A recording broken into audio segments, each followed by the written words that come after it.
Good evening and welcome back.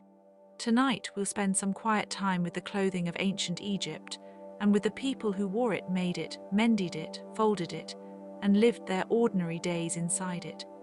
We'll look slowly at linen, sandals, shawls, beads, belts, wigs, work clothes, festival clothes, and all the small details that tell us something gentle about life along the Nile. If you enjoy these calm walks through history, you're always welcome to like the video, subscribe for more quiet stories, or leave a comment saying where you're listening from tonight or what you might like to explore next. For now, though, there is no need to hurry. Let the room grow softer, let your thoughts loosen a little, and let us begin with something simple, something worn, something human. In the warm light of an ancient river valley, clothing was never just cloth. It was climate, comfort, work, status, ritual, and habit all woven together. So we'll begin there slowly and let the thread unwind. When people imagine ancient Egypt, they often picture stone monuments, painted walls, bright gold, and rows of carved figures standing very still in the sun. But before the monuments, before the treasure, before the grand display, there was everyday fabric. There was linen. It was the cloth of the Nile Valley, light enough for heat, soft enough for the body, and practical enough for daily use.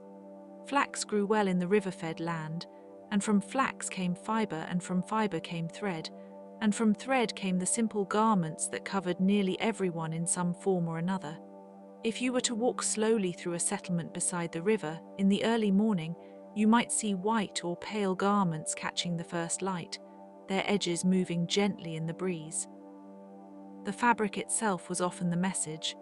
In a place where the air could be hot, dry, and bright, clothing did not need to be heavy to be useful. It needed to breathe, it needed to be washed, it needed to dry.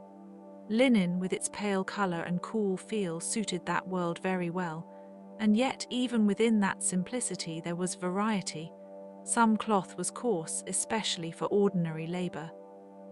Some was fine and carefully woven, so smooth that it could fall in graceful folds. Some garments were simple wraps tied or draped in an easy way. Others were tailored with more attention, showing that the wearer had time, means, or both. It is easy from a distance to think of ancient clothing as fixed and distant, as though everyone wore the same thing forever. But daily life was never quite that neat. People moved, seasons changed, work changed, age changed. Ceremonies changed the look of a person, even if only for a day. A garment that was right for carrying grain was not the same as one worn for a temple visit. A child's clothing was not the same as an adult's. A servant's work cloth was not the same as the layered and polished display of a noble household. Still, linen remained at the center. It was practical, familiar, and deeply Egyptian. It had the plain honesty of a material shaped by climate and craft. And because so much of it was light in color, it may have seemed at times almost like a second kind of sunlight, softened and made wearable. If we pause there for a moment, the image becomes clear. Not a room of kings, not a pageant, just people near the river in fabric woven from the land itself, beginning the day in a world where clothing had to be kind to the body. That kind of clothing deserves to be noticed. Clothing begins long before anyone puts it on. Long before a tunic is folded or a sash is tied, someone has to grow the plant, harvest it, dry it, prepare it, spin it, and weave it. In ancient Egypt, that process was part of the unseen daily labor that made everything else possible. It was quiet work, repetitive work, patient work. Flax does not become cloth by accident. It must be handled carefully, its fibers separated, its strands drawn out, its thread made even enough to use. Spinning could be done with simple tools, but the skill behind the simple tool mattered. Weaving, too, required attention. A loom is not a dramatic object. It does not shout for notice, and yet it carries the long memory of hands moving over and over, day after day, making a fabric that would later appear easy, plain, and almost effortless. Some of the most interesting things about ancient clothing are the things most people never saw. The spinning in courtyards, the dyeing in workshop spaces, the mending of old garments, the folding and refolding of cloth that had to last, the careful storage of textile goods. the passing of cloth from one use to another because nothing so useful was casually discarded. In a dry climate, textiles could survive better than in wetter places, which is one of the reasons we know as much as we do. But even surviving fragments are only pieces. So much has dissolved into time, and yet the surviving pieces still tell us enough to imagine a larger world of color and texture, of seams and hems, of plain garments and decorated edges. Work clothes were made with function in mind. A farmer, builder, boatman, or craft worker needed freedom of movement. The body had to bend, lift, carry, and sweat. So garments could be short, simple, and practical. Sometimes the cloth was wrapped in a way that left the body partly exposed, not from carelessness, but because in the heat of the valley, comfort and movement mattered. For women as well as men, cloth could be arranged in different ways depending on work and status. Some garments clung closely to the body, some were loose, some were layered, some were tied or fastened with straps. The exact forms changed over time, and not every age of Egyptian history looked the same. That change is part of what makes the subject so absorbing. Ancient Egypt was not one single frozen costume. It was a long civilization, and clothing moved with it. Even the act of making cloth could be social. It might be household labor or specialized workshop labor or part of a larger temple and estate economy. Cloth was useful, valuable, and portable. It could be counted, stored, exchanged, and gifted. In that sense, clothing was never merely personal. It was part of the wider economy of the Nile world, and in a place where the river set the rhythm, textiles were among the most familiar things people touched each day. Soft, pale, practical, and often overlooked, they were as much a part of the landscape as the reeds by the water. When history focuses on stone, it can forget thread, but thread held the day together.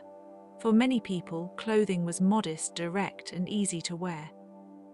A simple wrap around the waist could be enough for a man working in heat. A short kilt, tied securely, allowed movement and could be adjusted for different tasks.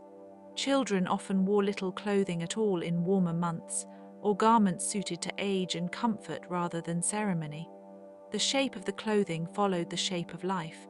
That is one of the quietly beautiful things about studying dress history. It reminds us that ordinary life was always more varied than the grand images suggest. People bent to lift baskets, they stood beside ovens, they hauled water, they washed linen, they swept floors, they sat in the shade, they walked narrow streets, they traveled by boat. In each case, clothing had to cooperate.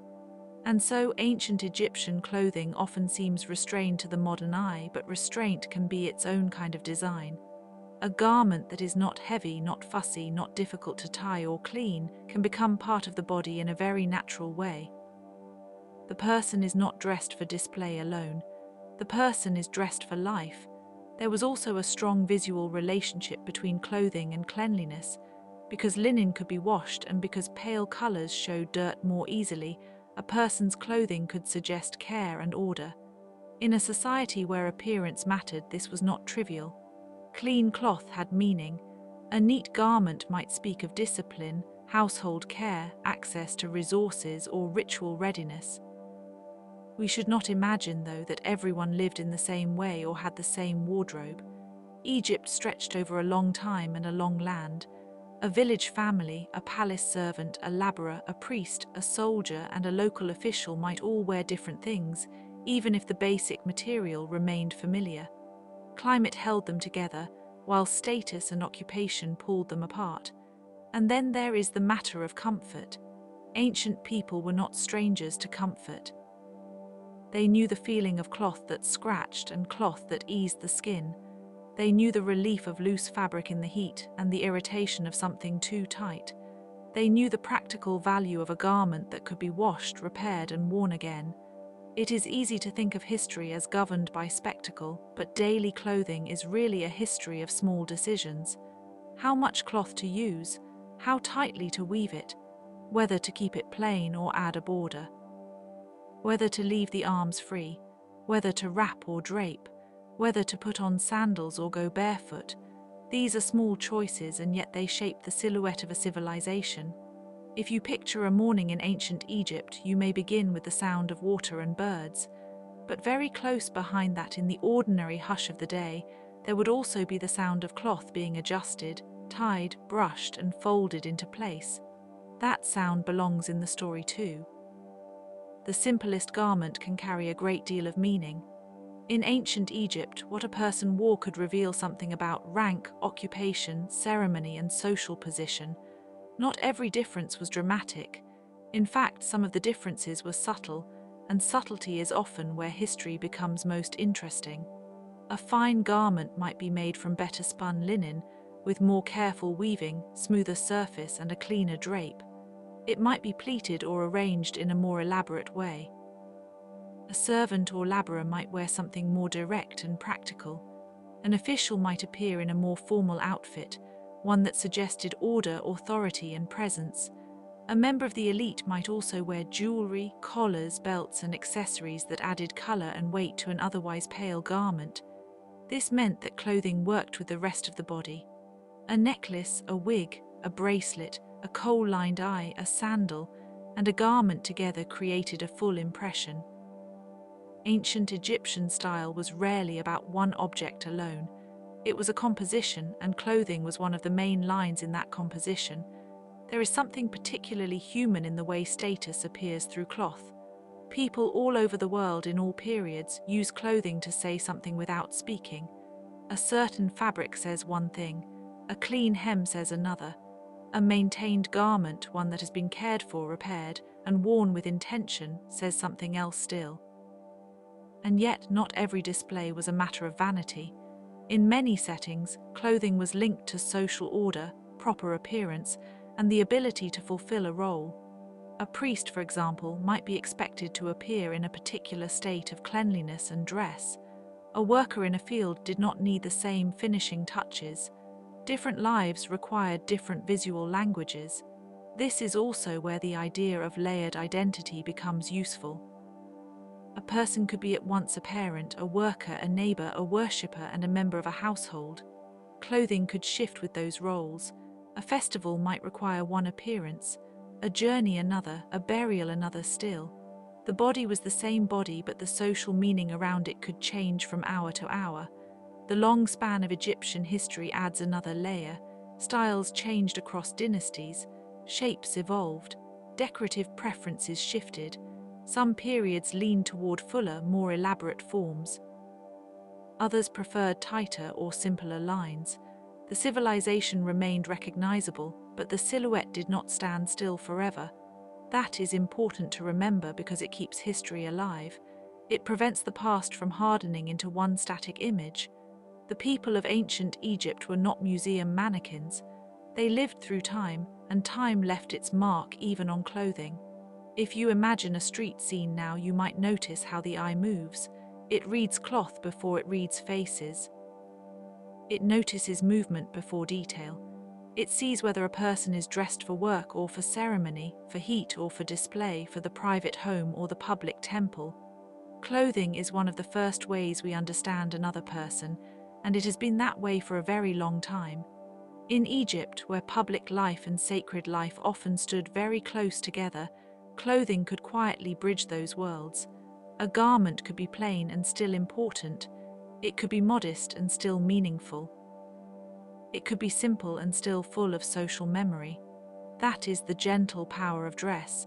It tells us who people were without needing to speak too loudly. Clothing in ancient Egypt was never only cloth. The full look often included wigs, jewelry, cosmetic detail, and carefully chosen accessories. These were not random additions. They helped create the complete visual order of a person, especially in formal or public settings. A pale linen garment could be lifted by color from a collar, a necklace, a bead strand, or a bracelet.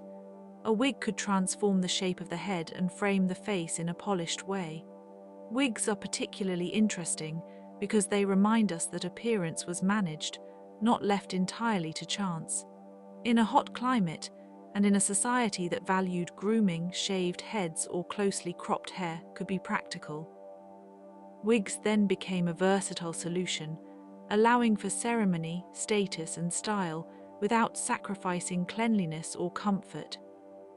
They could be carefully arranged, treated, and worn when needed. Jewelry, too, belonged to the language of clothing.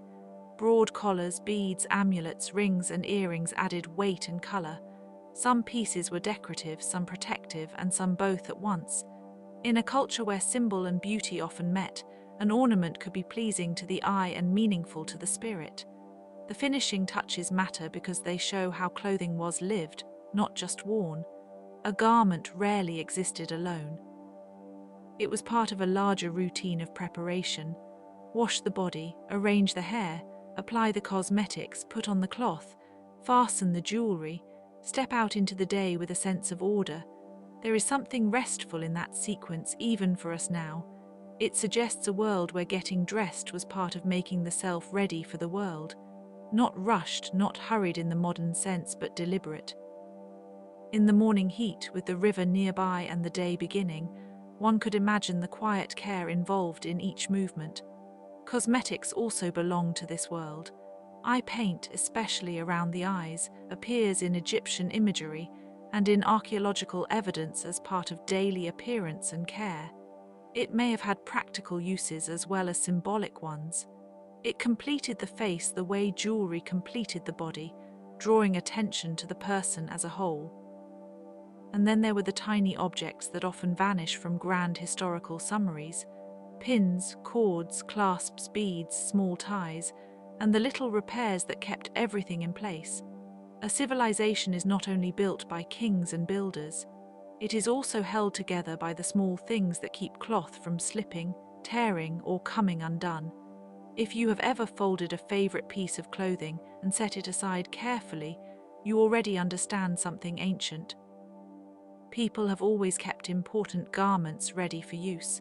They have always known that a good piece of cloth deserves attention.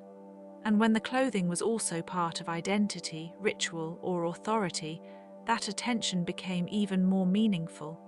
In a way, the jewelry and wigs were like the quiet music around the garment. They gave the clothing a fuller voice.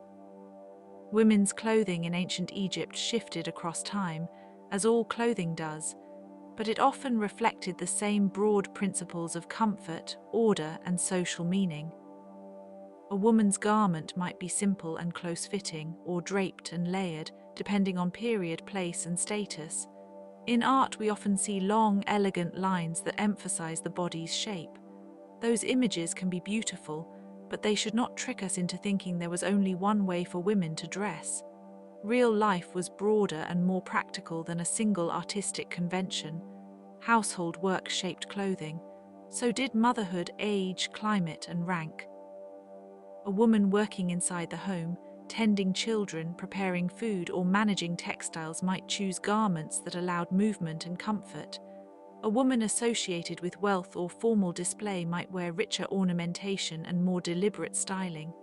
Some women likely had access to more than one sort of garment, while others relied on fewer pieces that had to serve many purposes. Clothing in the household was part of a web of care. Fabric had to be stored, washed, folded, repaired. Sometimes passed along, sometimes remade. The household in this sense was also a place of textile memory. A garment might live several lives. It might begin as something new and become something ordinary, then be altered, then be worn in a different role, then be set aside or buried with the dead. This economy of reuse is very old. It reminds us that ancient life was not wasteful in the modern sense of constant replacement. Cloth was too valuable, too labor-intensive, and too useful to treat lightly. Even a worn piece had some value if it could still be used for something practical. There is also a softness to the subject of women's dress that matters here. Clothing is intimate. It touches the body, moves with the body, and helps define a person's outline in the world. When we study women's garments, we are also studying domestic space, labor, beauty, expectation, and the quiet rhythm of daily life. Some garments may have been made to flatter, some may have been made to endure, many did both. And because the ancient record comes mostly through art, burial finds, and fragments, we catch only glimpses, but glimpses can still be enough to build a tender picture. Imagine a morning indoors, light falling across a room, a woven mat on the floor, a basket of cloth nearby, the soft sound of fabric being handled, a child moving through the space. Someone adjusting a necklace, smoothing a garment, or tying a sash. These are not grand moments, but they are the material of a civilization. The domestic world often leaves fewer monuments than stone temples do, yet it is there in the clothing and in the tasks around it that we find the ordinary texture of human life. And so the women's garments of ancient Egypt invite us to look not only at style, but at the rooms and routines behind style. That is where the deeper quiet lies. Men's clothing in ancient Egypt also changed with context. A laborer, a soldier, a priest, a scribe, and an official would not all appear the same. The basic logic of dress was practical, but practicality did not mean uniformity. In the heat of the valley, a man might wear a short kilt, a wrapped cloth, or a garment suited to his station. A more formal setting could call for finer fabric, more careful folding, or a more layered appearance. One of the most familiar images is the short kilt often associated with Egyptian men in art. But even this familiar shape varied. It could be plain or pleated. It could be simple or decorated. It could be worn for work, for ceremony, or for representation in art. As with so many ancient garments, the visible form tells only part of the story. The social meaning depends on the moment. Authority in Egypt was often visual. A person in a position of power had to look the part, and clothing helped make that possible. Formal garments could communicate dignity and control. Clean lines, structured forms, and carefully arranged cloth made the body appear orderly, prepared, and socially legible. This is a useful reminder that clothing is not only about decoration, it is also about legibility. It tells other people how to read the person before them. In a complex society, that matters. You see it in modern life as well, though the styles change. The idea is old. Clothing helps place a person in relation to work, office, ritual, and rank. There were also military contexts. Soldiers needed movement, durability, and a degree of protection. Their dress may have been more functional, adapted to travel and labor as much as conflict. A man on the march did not dress like a man in a formal court setting. The fabric had to serve the task. And yet, even the practical could be shaped by culture. A soldier's appearance could still signal belonging, discipline, and identity. A garment can be useful without being plain in every respect. A belt, a head covering, a decorative edge, or a chosen color can all say something about the group to which a man belongs. There is something quietly grounding in these distinctions. They show a society that knew how to balance utility with presentation. Clothing was not just worn, it was understood. It marked the border between labor and ceremony, between home and office, between action and display. In a civilization that produced so much art of carefully posed figures, the real lives behind those images were far more flexible. Men worked, walked, bent, carried, sat, and stood in different kinds of clothing. The idealized look in carvings and paintings was only one layer of reality. The body beneath the garment remained human, warm, busy, and changing through the day. That is what makes dress history so calming to think about. It brings us close to ordinary movement. It asks us to notice how people adapted to the world they lived in, one wrap, one fold, one tie at a time. Children's clothing is often one of the most revealing parts of dress history, because it reminds us that age mattered in visible ways. Young children in ancient Egypt may have worn little clothing at all, especially in the heat, or garments that were simply suited to comfort and practicality. Childhood was not hidden behind elaborate fashion. It was part of the household's daily rhythm. A child could be seen moving freely, learning, watching, imitating, and growing into the world around them. As children became older, clothing could change with them. The transition from childhood to adult social identity was not only a matter of years. It was also a matter of behavior, responsibility, and appearance. A young person learned how to move in clothing, how to wear it properly, how to present the body in public, and how to fit into the expectations of the community. The body itself also changed through life. Clothing had to respond to that.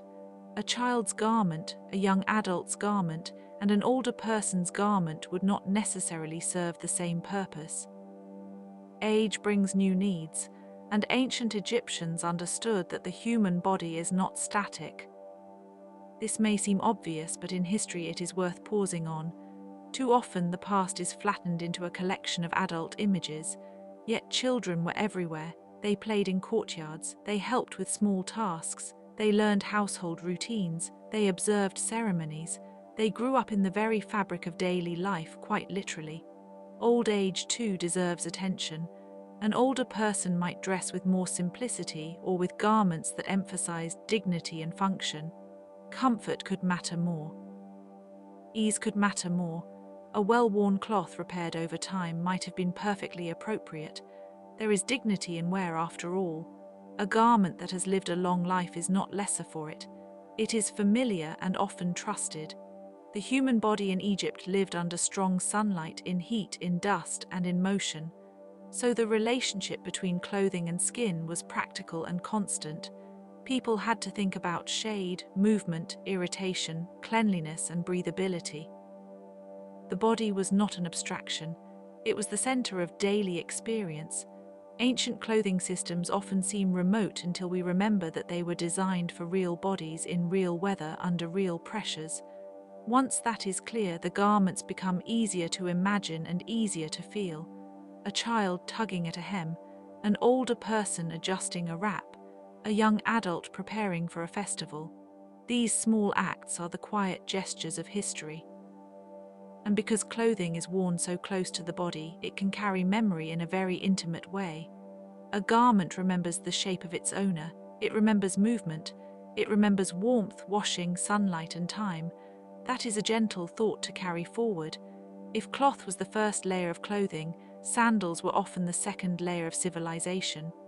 Feet know the world directly. They feel heat, sand, stone, rough paths, and soft floors. In ancient Egypt, some people went barefoot much of the time, especially in domestic or warm settings. Others wore sandals depending on status, work, and occasion. A sandal is a small object, but it changes the experience of a day. The ground of Egypt was not the same everywhere. There were riverbanks, packed earth, palace floors, temple courtyards, workshop spaces, roads, and desert edges. Each surface offered a different kind of contact. Bare feet are honest about the earth. Sandals create a small distance between body and ground. That small distance can matter when heat is strong or when travel is long. The making of sandals was itself a quiet craft. Leather, reeds, cord, and woven materials could all be used in different ways. A sandal needed to be simple enough to wear and sturdy enough to last. Like clothing, it had to cooperate with movement. It had to hold on without hurting. There is something especially human about footwear because it captures the practical intelligence of a culture. People do not build shoes for theory. They build them for walking, for standing, for carrying, for ceremony, for the heat of a path under the sun. In paintings and reliefs, sandals sometimes appear as signs of status or role, especially in scenes of formality. Yet the archaeological record and the realities of daily life suggest variation. Some people wore them more often than others. Some carried them and put them on only when needed. Some may have gone without them for long stretches. The bare foot and the sandal both belong to the landscape of ancient Egypt. One makes direct contact, the other mediates it. Neither is extravagant, but both are deeply practical. And in a world so shaped by climate that practicality is part of the beauty.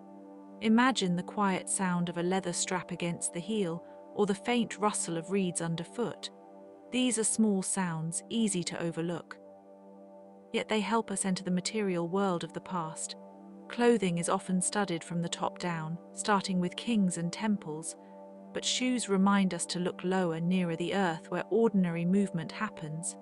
And when we do that, the civilization feels closer, less distant, more inhabited. The feet, after all, carry the whole story from place to place. Most surviving images of Egyptian clothing give the impression of pale cloth, and that impression is not misleading. Linen often appears light, creamy, or white in the record. But that does not mean Egyptian dress was visually dull. Color could appear in borders, jewelry, cosmetics, wigs, and accessories. The body as a whole could be lively even if the fabric remained restrained. In many contexts, the brightness came from contrast. A pale garment might make a collar of beads appear more vivid. Dark eye paint could sharpen the face. Gold accents could catch light. Skin tones in art could be rendered in stylized ways that added further visual order. Cleanliness was also part of appearance. In a hot and dusty climate, the ability to wash garments mattered. Pale cloth can seem severe to the modern eye because it shows every mark, but that sensitivity may have contributed to a cultural emphasis on care. A clean garment implied maintenance, attention, and readiness. The idea of readiness is especially interesting. Clothing was not just worn to cover the body.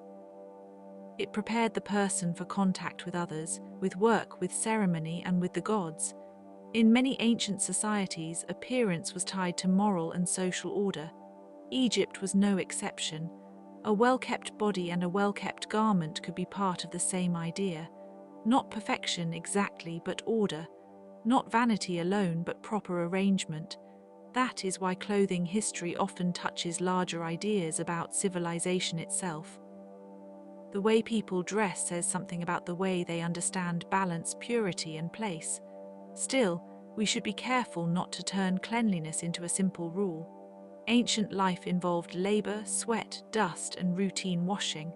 A person could not remain flawless all day.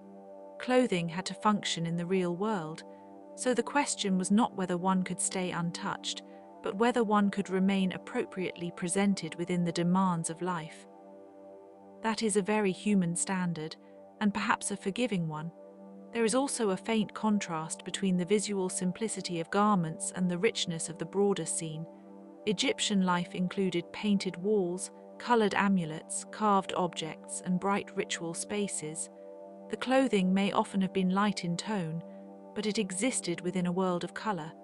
This makes the study of dress feel like uncovering a quiet center around which many other things turned. The garment itself may have been plain, but the person wearing it was not. The cloth was simply the field on which identity could appear. And because the fabric was often pale, the details mattered all the more. A crease, a border, a fold, a knot, a fastening, a repaired seam. These small signs could be read like punctuation in a very old language. We are often drawn to the grand objects in museums, but sometimes the most patient attention belongs to the simplest cloth, hanging softly in the light. In sacred spaces, clothing took on an added layer of meaning.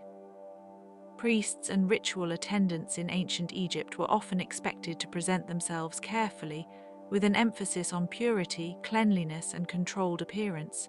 The clothes themselves could be simple, but the simplicity was not casual. It belonged to a larger sense of sacred order.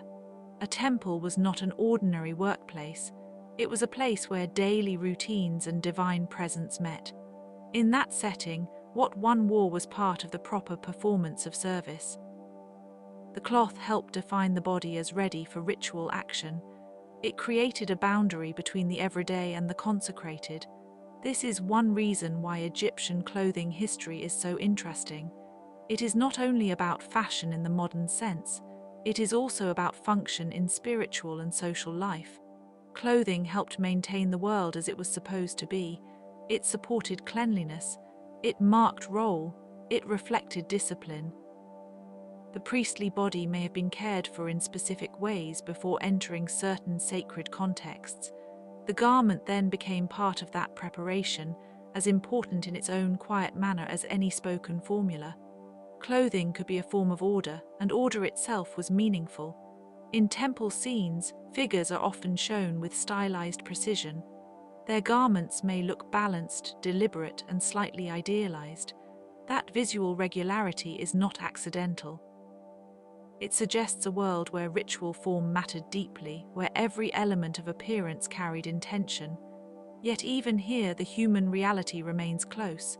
The cloth had to be washed, folded, put on, taken off, stored, reused. Sacred clothing still belonged to the material world.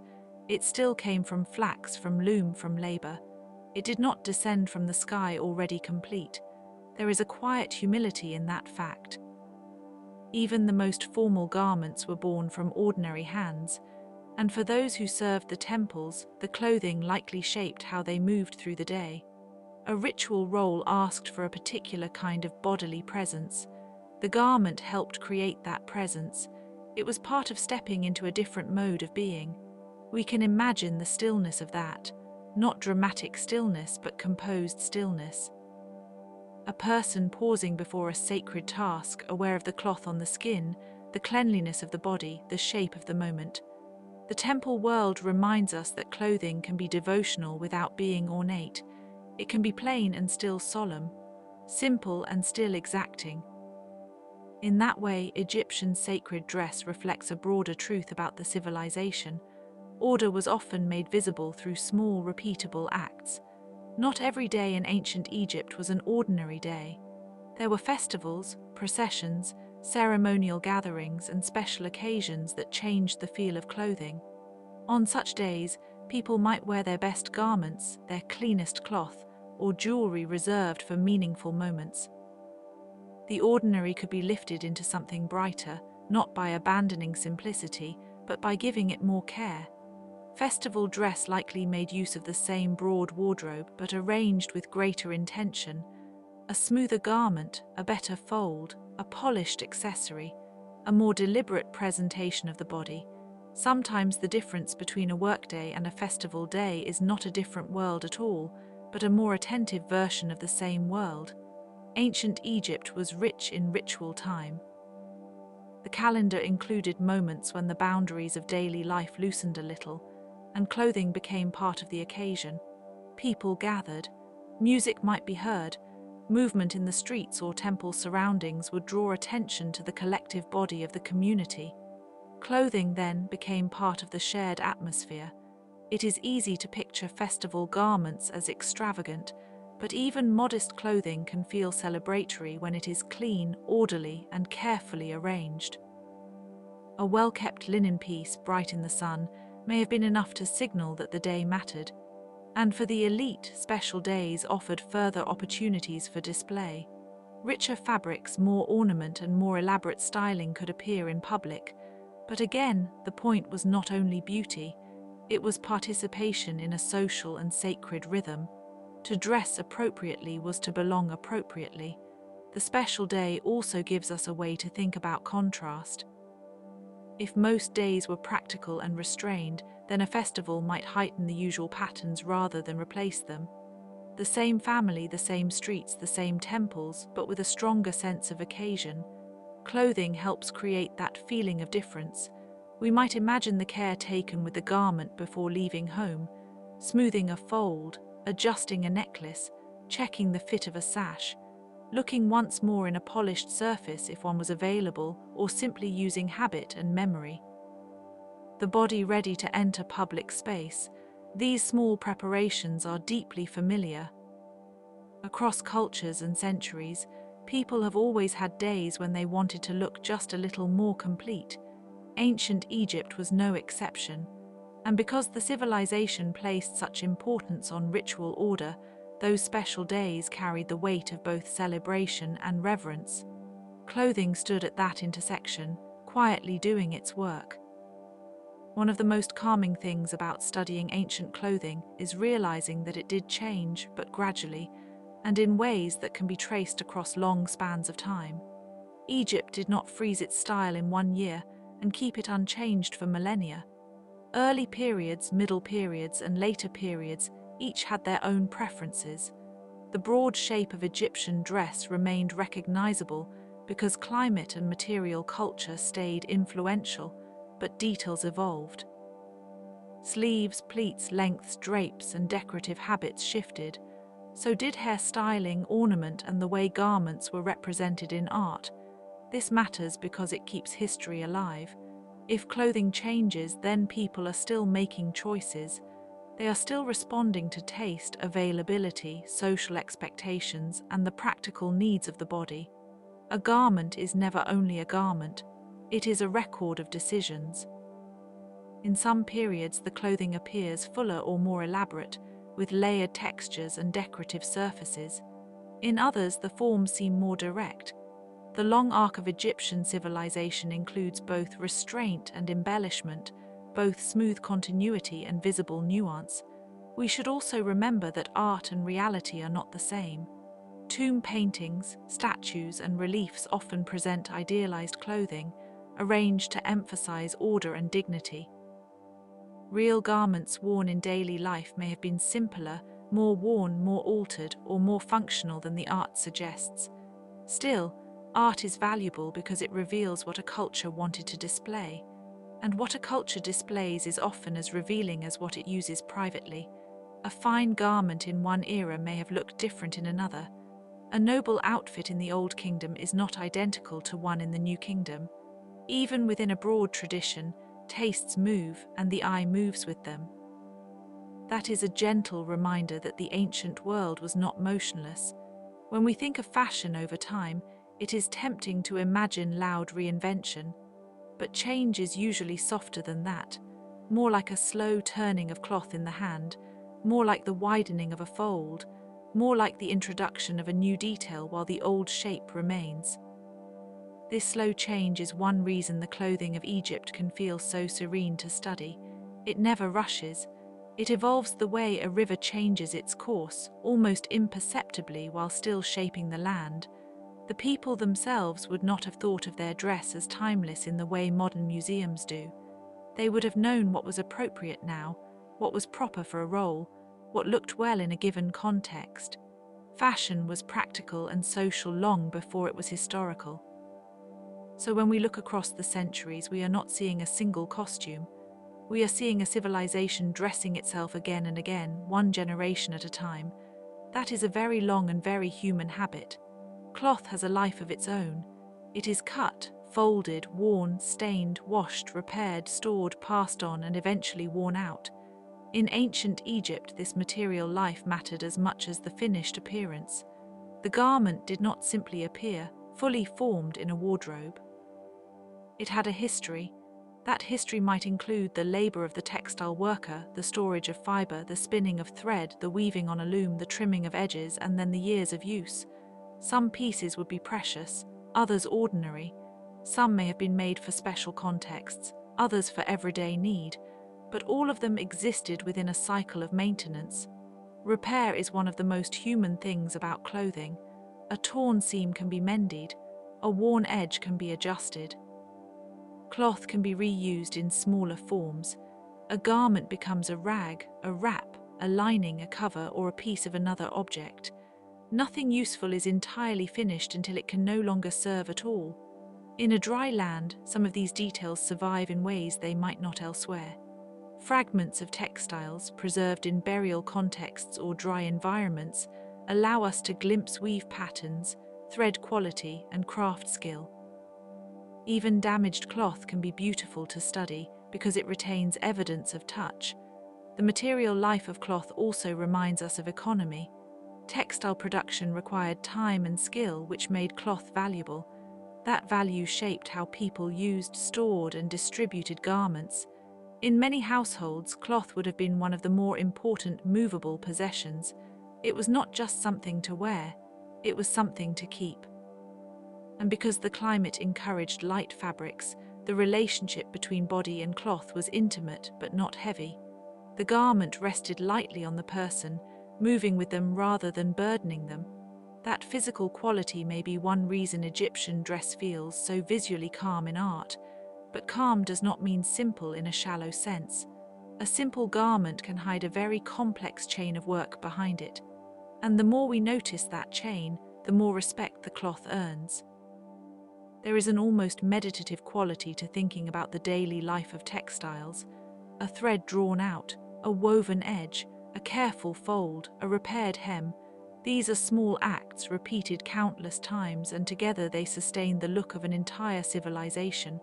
When history speaks of pyramids and kings, it can be hard to hear the softer sounds underneath. Cloth is one of those softer sounds. It moves without announcement. It lasts when cared for, and it remembers the hands that shaped it. That memory is part of the story too. Much of what we think we know about ancient Egyptian clothing comes through art. Paintings on tomb walls, carved reliefs, statues, small figures, and decorative objects all show clothing as the culture wanted it to appear. This is useful, but it also means that clothing in the record is often composed, orderly, and slightly idealized.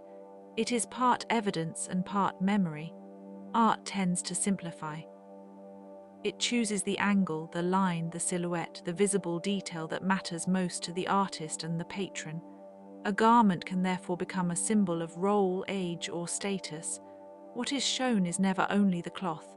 It is the meaning of the cloth. That makes these images especially valuable. They tell us what people noticed. They show us how the body should be seen. They reveal what was considered fitting, dignified, beautiful, or appropriate. At the same time, the gaps in the record invite humility. We do not know every local custom.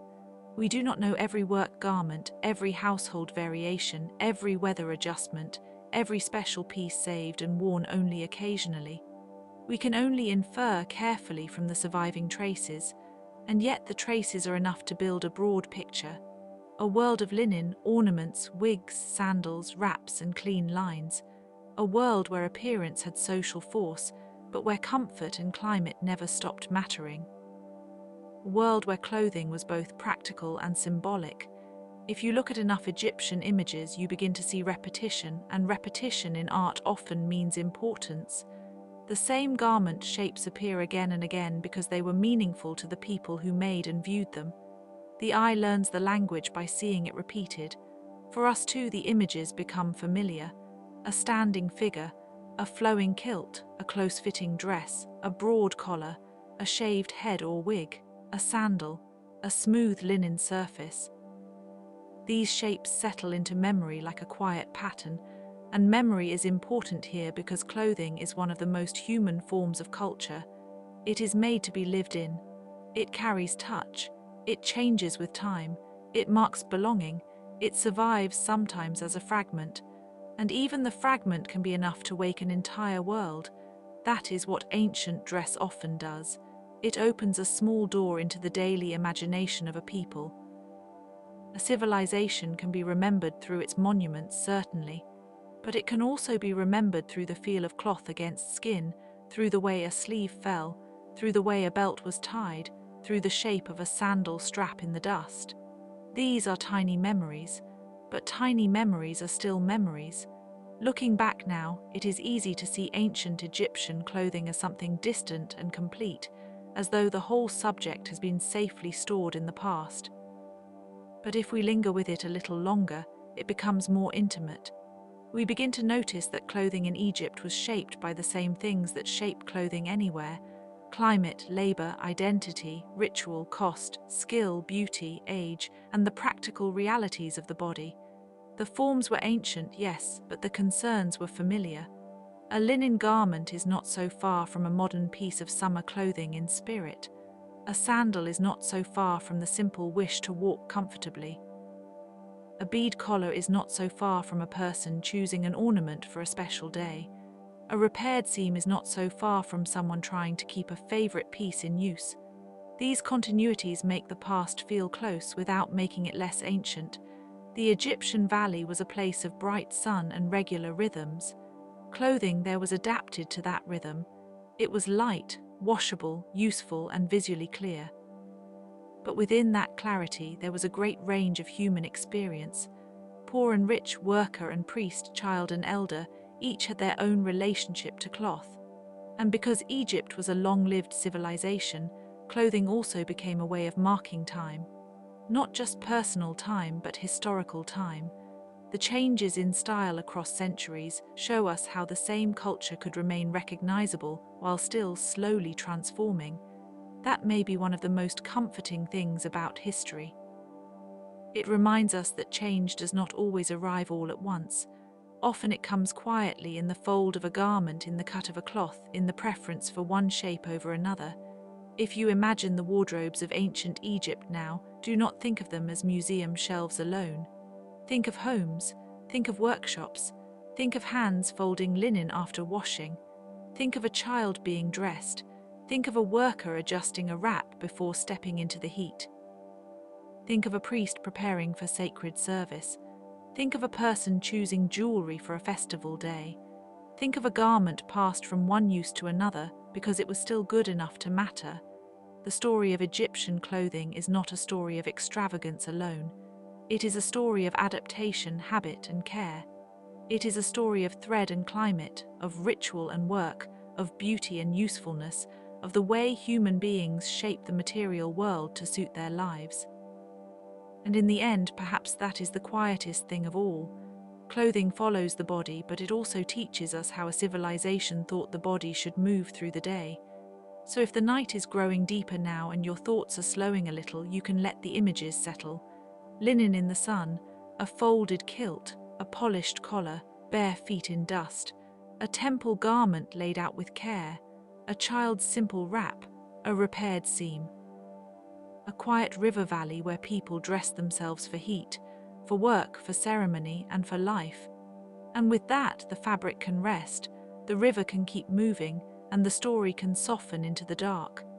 Yet even after we have traced those familiar shapes, there is still more to notice if we stay awake with the subject a little longer, in that gentle way where curiosity becomes almost like drifting. One of the most interesting things about clothing in ancient Egypt is that it was never just a covering. It was also a sign of order. In a culture that saw the world as something that could be measured, named, purified, and renewed, clothing participated in that same sense of arrangement. To dress was to place the body into a system of meaning, not always in a grand way. Sometimes simply by putting on the correct cloth for the correct place, or by wearing a style that said something about age, rank, or duty. The ancient Egyptians lived in a landscape where the boundary between the ordinary and the sacred was often very fine. A home, a workshop, a tomb, a temple, and a riverbank could all belong to the same continuous world. Clothing moved through all of these spaces. The same linen that kept a person cool in the sunlight could, in another context, be folded, cleaned, and offered into ritual use. Cloth had no need to be loud to be important. In fact, much of Egyptian dress seems to have preferred restraint. It carried meaning quietly. That quietness is part of what makes ancient Egyptian clothing so memorable. It does not overwhelm the body, it frames it. The body remains visible. The human form remains present. There is often a sense that the clothing is not hiding life, but simply giving it a shape that suits the climate and the culture. And if we think about the making of that clothing, we can almost follow the work from beginning to end. It began with flax, a plant that grows with tall, slender stems and pale flowers. The plant had to be pulled or cut, then processed carefully. The fibers had to be separated, combed, spun, and woven. Each stage depended on skill, patience, and repetition. Thread by thread, cloth was made. The finished linen could be coarse or fine, simple or carefully polished depending on use and status. In a world without machine looms, every piece of fabric carried the mark of hand labor. It is easy to forget this when looking only at the elegant result, but the result rests on countless small acts. We can imagine the rhythm of that work, not dramatic, not hurried, just the steady labor of hands and tools, the soft friction of fibers being drawn out. The quiet motion of weaving, the patient straightening of cloth after it came off the loom. This is a kind of history that does not always enter the grand stories, but it shaped daily life all the same. And because linen was so central, there is something deeply Egyptian about the feeling of it. It belonged to the river valley. It belonged to sunlight. It belonged to a world of washed surfaces and bright margins and dry air. If wool belonged more naturally to colder places, linen belonged to the Nile region. It could breathe, it could be laundered. It could be worn in layers or in near simplicity. It matched the environment in a way that feels almost inevitable in hindsight, as though the landscape itself had suggested the cloth. Still, not every garment was plain. Not every person dressed with only necessity in mind. There were embroideries, pleats, pleated effects, shaped edges, decorative finishes, and all kinds of ornament. The more one looks, the more one sees that Egyptian clothing did not merely aim to be functional. It also made room for taste. That taste could be delicate, formal, ceremonial, or festive. A clean line could become beautiful by itself. A simple garment could become dignified through the way it was worn. A collar of beads could turn an upper chest into a field of color and shine. Even a single broad sash could change the whole feeling of an outfit. The bead collars in particular seem to carry a kind of ceremonial stillness. They can look almost like pieces of the sky or the river rendered in small fragments of glass, faience, stone, and shell. The arrangement of color was not random. Blue, green, red, gold, white, and black could each have their own associations. In that sense, decoration was not just ornament, but a language of chosen materials. Someone laid out each bead with intention. Someone wore the finished piece into a world of daylight or lamp glow. Such objects remind us that beauty was often made from repetition. There is also something quietly moving about the fact that many Egyptian garments were meant to be secured, folded, tied, wrapped, or pinned. Clothing was not always fixed in the way modern tailored garments often are. It could be adjusted. It could be rearranged. It could be made to suit the moment. A wrap could be drawn tighter for movement, looser for comfort, or more formal for ceremony. In this way, Egyptian dress had a certain flexibility built into it. It respected the body as it changed through work, heat, growth, and age. Children, for example, often wore simpler forms than adults. Their clothing needed to be practical and easy. In some depictions, they appear with shaved heads except for a sidelock of youth, their bodies dressed in minimal wraps or bands. This visual simplicity is not a lack of care. It is a recognition of life stages. Children were not dressed as little replicas of adults at every moment. They belonged to a different part of the social and symbolic order. Their clothes reflected that gently and clearly. Older people, too, could be represented with signs of age, though ancient art often idealized the body. Still, the changing body surely affected the choice of clothing in everyday life. A garment that worked at one stage of life may have needed to be adjusted later. This is another reason clothing tells us so much. It sits close to the body and changes with it. If we move from the ordinary household into the world of institutions, clothing becomes even more layered with meaning. Priests, officials, and attendants wore garments according to rank and function. In temples, purity mattered. Clean linen had significance not only because it looked neat, but because it participated in ritual cleanliness. The temple world was one of careful preparation. Clothing could be washed, changed, or specially maintained for use in sacred settings. In a culture where cleanliness and sacred order were closely connected, cloth became part of devotion. It is easy to picture a temple chamber at a quiet hour before dawn, the air still cool, shadows long and thin, attendants moving with careful steps. Linen folded in readiness, a polished collar set aside, the garments of ritual not yet on the body but waiting. In such moments, clothing is almost like a bridge between the human and the divine. Not because it transforms a person into something other than human, but because it marks the moment when the ordinary becomes prepared for something more exacting. This attention to preparation also extended into burial practice. The Egyptians were deeply concerned with the afterlife, and clothing played a part there as well. The dead were wrapped, bodies were enclosed in linen. The practice of mummification turned cloth into a sacred instrument of preservation. It is difficult to think of this without a certain hush. Linen, so useful in life, became in death a material of passage and protection. The wrappings carried not only the form of the body but the hope of continued existence. In tomb art and funerary equipment, clothing appears again and again as part of the imagined continuity between this world and the next. The dead may be shown in idealized attire, or the tomb may contain garments meant for use in the afterlife.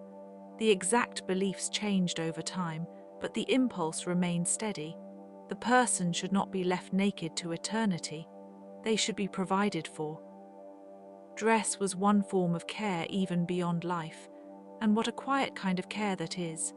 If one stands before an Egyptian mummy in a museum, The first response may be awe or sadness or fascination, but if one also thinks of the cloth itself, one thinks of the hands that prepared it, the working life that produced it, and the belief that made it precious enough to accompany the dead.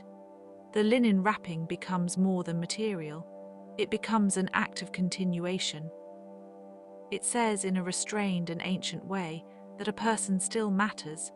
Beyond the tombs, Egyptian clothing also changed with season and social occasion. Festivals would call for more care in appearance. Processions moved through streets and temple precincts with crowds gathered to watch. Music, incense, flowers, and clothing all contributed to the feeling of a special day. A garment made for an event may have been brighter, finer, or more adorned than the one worn in daily labor. Even so, festival clothing was not always extravagant in the way we might imagine from later royal courts. Its elegance often came from order, cleanliness, freshness, and skillful arrangement. There is a peaceful beauty in that idea. Not all special clothing needs to sparkle loudly. Sometimes it is enough that it is kept carefully, worn cleanly, and arranged with thought. In royal settings, of course, clothing could become more elaborate. The pharaoh and members of the elite often wore accessories and garments that distinguished them from the broader population. Headdresses, ceremonial crowns, broad collars, belts, and fine textiles helped create an image of authority. Yet even here, the basic language of Egyptian dress remained visible. Linen still dominated. The body was still framed rather than hidden. Ornament still often lay flat against the form, emphasizing line and symmetry. Royal clothing also connected to kingship as a sacred office. The ruler was not merely a political leader, but a figure whose appearance carried cosmic importance. In that setting, clothing was part of visual legitimacy. A crown, a striped headcloth, a ceremonial kilt, or a jeweled adornment could all signal the role of the king in maintaining balance in the world. Egyptian art presents this relationship with calm confidence. The king is shown not because his clothing is interesting for its own sake, but because his clothing is one of the signs of order. And yet the clothes of ordinary people are equally revealing, perhaps because they remind us that history is not made only in palaces. Farmers, artisans, labourers, servants, boatmen, scribes, and household workers all lived within the same culture of cloth. Their garments would have been simpler, but no less meaningful in the context of everyday life.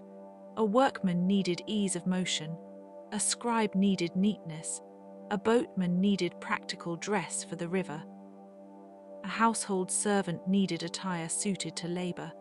Across these roles, clothing answered different needs while still remaining part of a shared visual world. One of the most reassuring facts about Egyptian clothing is how well it reflects the ordinary wisdom of a people who understood their environment. In a hot climate, elaborate layering would have been cumbersome, so the clothing adapted. In a river valley with intense light, pale linen became especially fitting. In a society with strong ritual traditions, garments could be kept clean and symbolically charged. In a civilization with long continuity, styles could persist for centuries while still changing gently over time. That long continuity is itself worth lingering over. Egypt's history stretches across a remarkable span, and clothing across that span was not frozen. Old Kingdom garments differ from Middle Kingdom garments, and New Kingdom garments differ from both, though not in a way that makes the culture feel fragmented. Rather, we see a civilization that could preserve certain core habits while allowing refinements to emerge. Sleeves might become more common in certain periods. Pleating might become more visible. Transparent fabrics might appear in more formal or elite contexts.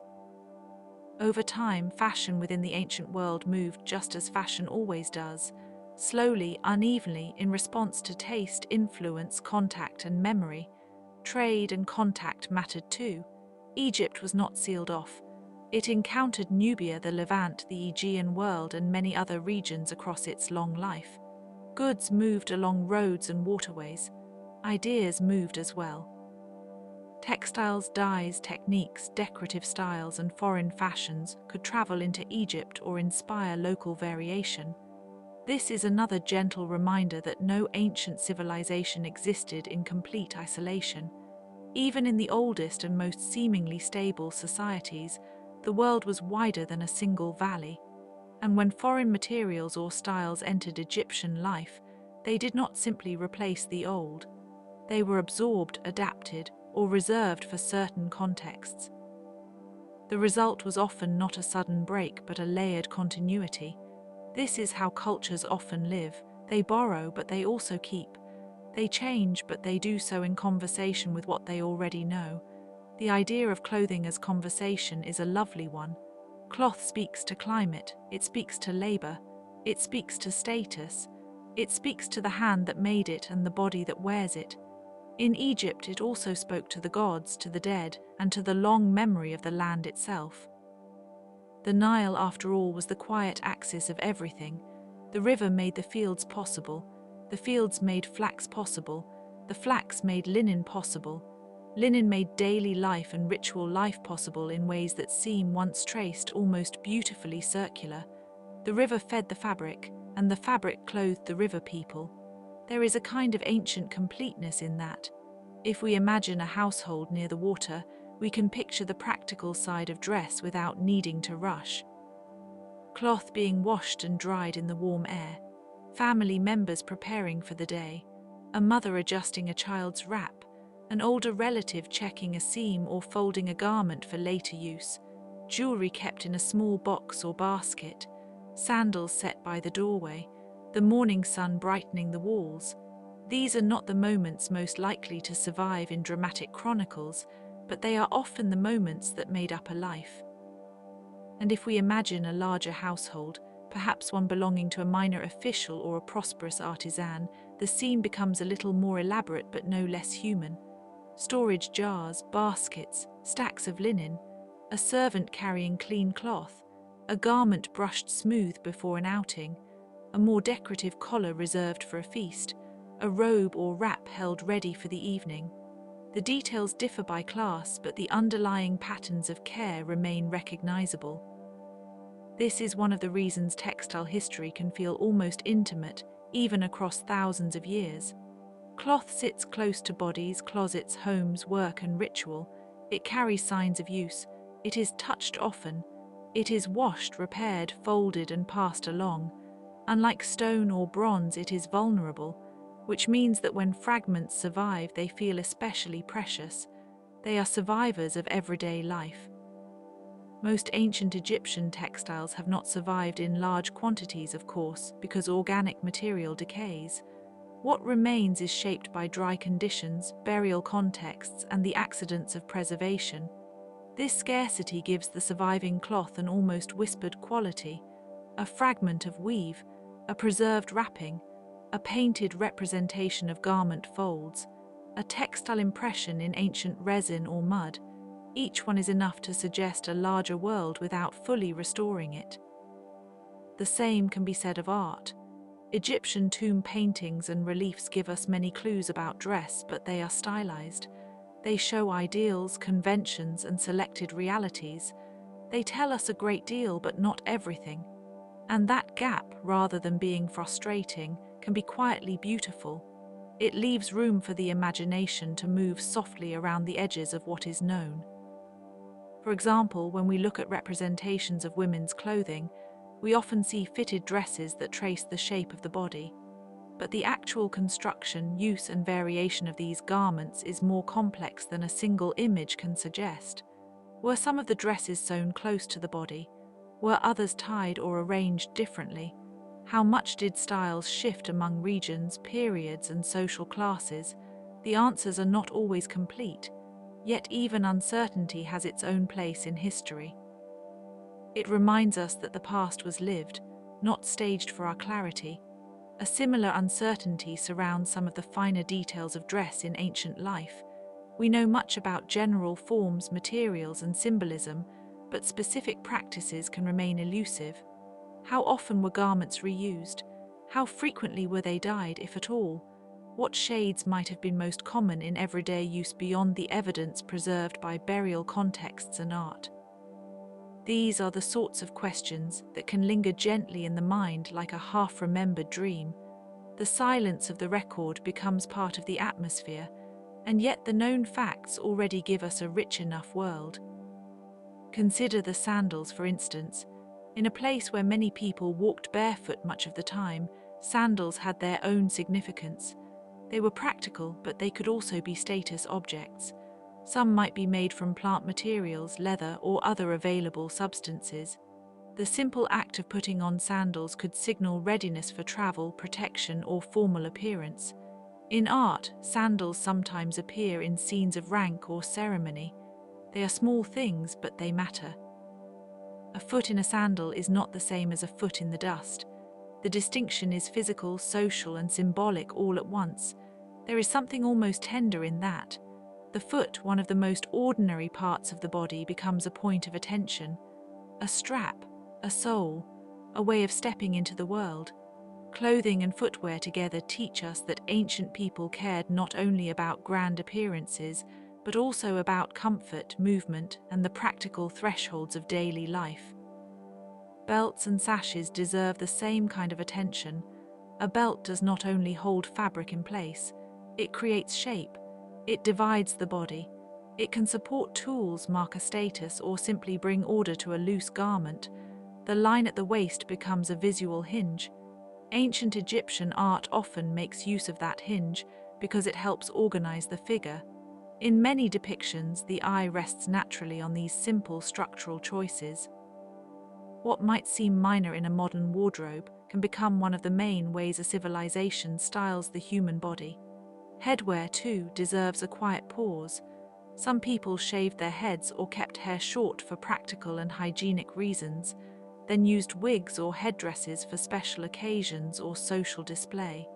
Wigs could be carefully arranged and maintained. They were not merely decorative, but part of the social image of a person.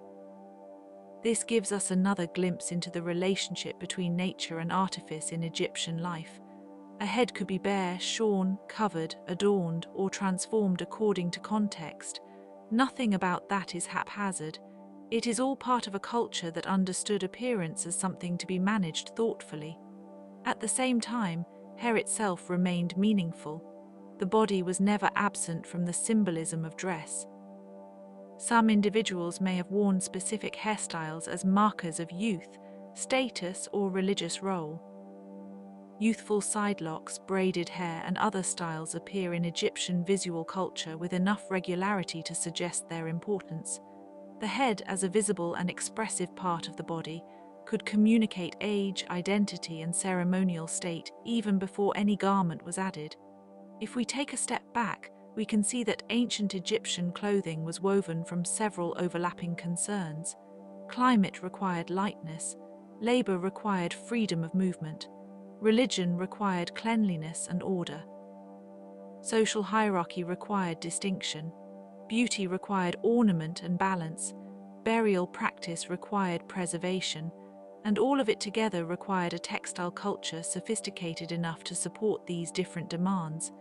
That sophistication is easy to underestimate because the garments can appear so minimal to modern eyes. But minimalism itself can be the product of great refinement. A simple line can be the result of careful judgment. A restrained form can carry centuries of custom. In Egypt, elegance often came through proportion rather than excess. The result is a visual language that still feels calm to look at. It is interesting, too, how often Egyptian dress seems to work in harmony with sculpture and painting. The body is shown in relation to costume, and costume in relation to the body. In statuary, the fabric may cling closely or fall in geometric folds. In painting, the colors of garment and ornament become part of the composition. This integration suggests that dress was not considered separate from the person's presentation. It was part of the same aesthetic field. To dress well was to participate in a larger visual order. The ancient artists who recorded clothing in wall scenes and funerary images were not trying to make fashion plates in the modern sense. They were preserving roles, stories, offerings, and states of being. Yet because of that, they give us an invaluable record. A painted figure carrying linen, a noblewoman in a sheathed dress, a priest in a ceremonial garment, a laborer in a short wrap, a child with a sidelock, a ruler with symbolic regalia, a dancer or musician in more flowing attire. Each figure adds a thread to the larger cloth of history. Sometimes the most evocative details come from the smallest things: the edge of a hem, the tie of a belt, the layering of a collar, the placement of an arm over fabric, the simple fact that a garment is tucked rather than left loose. Such details may seem almost too small to matter, and yet they are often exactly what allows us to reconstruct the feel of a vanished world. A vanished world is still a world after all. It had routines, it had preferences, it had practical solutions, it had people who cared about looking appropriate, comfortable, dignified, and beautiful. Those are not abstract concerns, they are human concerns. Which is why ancient Egyptian clothing can feel so strangely close despite its great age. If we allow ourselves one more slow look, we might imagine the colours more softly now. White linen in the sun, gold ornaments catching light, blue beads recalling water and sky, green perhaps suggesting renewal and growth, red used sparingly, vivid against pale cloth, black in the shaping lines of wigs or cosmetic accents. These colour associations were never purely decorative. They lived within a symbolic world in which nature, divinity, and social meaning were interwoven. The idea of interweaving is important. A single thread is weak. Many threads together make cloth. A single custom may be small. Many customs together make a civilization. Egyptian dress, seen this way, is not just about what people wore. It is about how many different strands of life came together: agriculture, ritual, craft, class, climate, trade, art, and memory. There is no need to rush through that realization. It can sit quietly for a moment. Perhaps that is why museums sometimes feel especially restful when they contain textiles or textile-related objects from ancient Egypt. A fragment of cloth can speak in a softer register than a monument. It does not shout. It asks to be looked at closely with patience. The weave itself becomes a kind of small architecture. The ancient hand becomes present in the spacing of the threads. Even a simple piece of linen carries the intelligence of the people who made and used it. And when textiles are absent, representations step in. We look at statues and reliefs. We study traces in art. We compare forms across dynasties. We follow the development of styles through long stretches of time. In doing so, we are not simply collecting facts. We are listening to a civilization's preferences as they change slowly. That too can be a form of attention as gentle as bedtime itself. There is perhaps no civilization more accustomed to being described as ancient, and yet ancientness alone does not explain why Egypt still feels vivid. It is because so many of its practices remained grounded in the things that never stop mattering: the sun, the body, work, water, rites of passage, and the need to present oneself to others with a degree of care. Clothing belongs to all of that. It is one of the most ordinary technologies humans have ever created, and one of the most enduring. When a person in ancient Egypt woke in the morning and dressed, they did not need to think of themselves as participating in history. They were simply getting ready for the day. And yet across the long stretch of centuries, those daily acts became part of the archive of civilization. The way a wrap was fastened, the way a garment was cleaned, the way a collar was stored, the way a sash was adjusted, the way a sandal was worn, small things gathered together becoming time. If we pause here, the whole scene grows softer. A loom standing in a shaded room, linen drying in the heat, hands folding cloth with care, a child waiting to be dressed, a priest preparing for the temple, a worker stepping toward the river, a noblewoman arranging beads at her throat, a king receiving the symbols of rule, a family storing garments for another day, a tomb where linen holds its patient silence. These images do not compete with one another, they settle together. They belong to different levels of life, and yet they all share the same material language. In that language, cloth is not only cloth, it is usefulness, it is dignity, it is ceremony. It is memory, it is the quiet agreement between the body and the world around it. And so the story can continue to rest, even as we keep it in mind for a little while longer. The river still moves, the flax still grows in imagination, the hands still work, the garments still fold into place. The ancient valley remains bright under its sun, and then gradually the sun lowers and the day softens into evening. If you were to listen very carefully at the edge of that evening, you might almost hear the faintest sound of cloth brushing against cloth, or the small, dry rustle of linen being set aside for the night. It is a modest sound, but a comforting one. It tells us that a civilization, like a garment, is made through many quiet acts of care. And now, with the thought of that care lingering gently in the dark, we can let the final threads loosen a little more. The linen has been washed, the bead collar has been set down, the sandals have been placed near the doorway, the temple cloth has been folded, the child is asleep, the river is dark. The stars above Egypt are the same stars that watched over so many generations, and the night, as it always does, gathers everything into a slower, deeper stillness. So let the fabric rest. Let the ancient valley rest. Let the small human efforts of dressing, tying, sewing, and adorning drift softly out of sight. And in that quiet, may your own thoughts become as light and simple as linen in the warm air, until they too can settle, fold, and sleep. For a little longer, we can remain in that stillness and look again at the world that made Egyptian clothing possible. It is a world of bright riverbanks and measured routines, where the seasons were never merely abstract time, but a rhythm felt in the body. The flood came, receded, and left behind the dark fertility that made fields green. Plants grew in that light soil. Flax swayed. People learned over generations how to turn the gifts of the landscape into things they could wear close to the skin. Linen is one of those materials that seems almost to belong to memory itself. It is made from flax, a plant with slender stems and pale blossoms, and in Egypt it became so central that it seems difficult to separate the history of the cloth from the history of the country. The process began in the field, moved through soaking and retting, and continued with the careful work of breaking, combing, spinning, and weaving. Every stage asked for patience. Every stage depended on hands. Nothing about it was hurried. Cloth made this way carries, in some faint and unspoken sense, the pace of the lives that produced it. The ancient Egyptians lived among objects that were often beautiful precisely because they were useful. A storage jar could be elegant, a comb could be carefully carved, a chair could be made to last. Clothing belonged to this same world of practical refinement.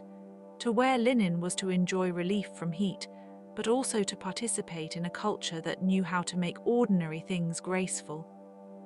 The coolness of the fabric mattered in the climate, yet so did its appearance. Linen caught light in a soft way. It could be bleached, pleated, layered, and trimmed. It moved with the body without clinging too closely. It had a quiet dignity. And because Egypt was a long-lived civilization, there was never just one Egyptian style of dress.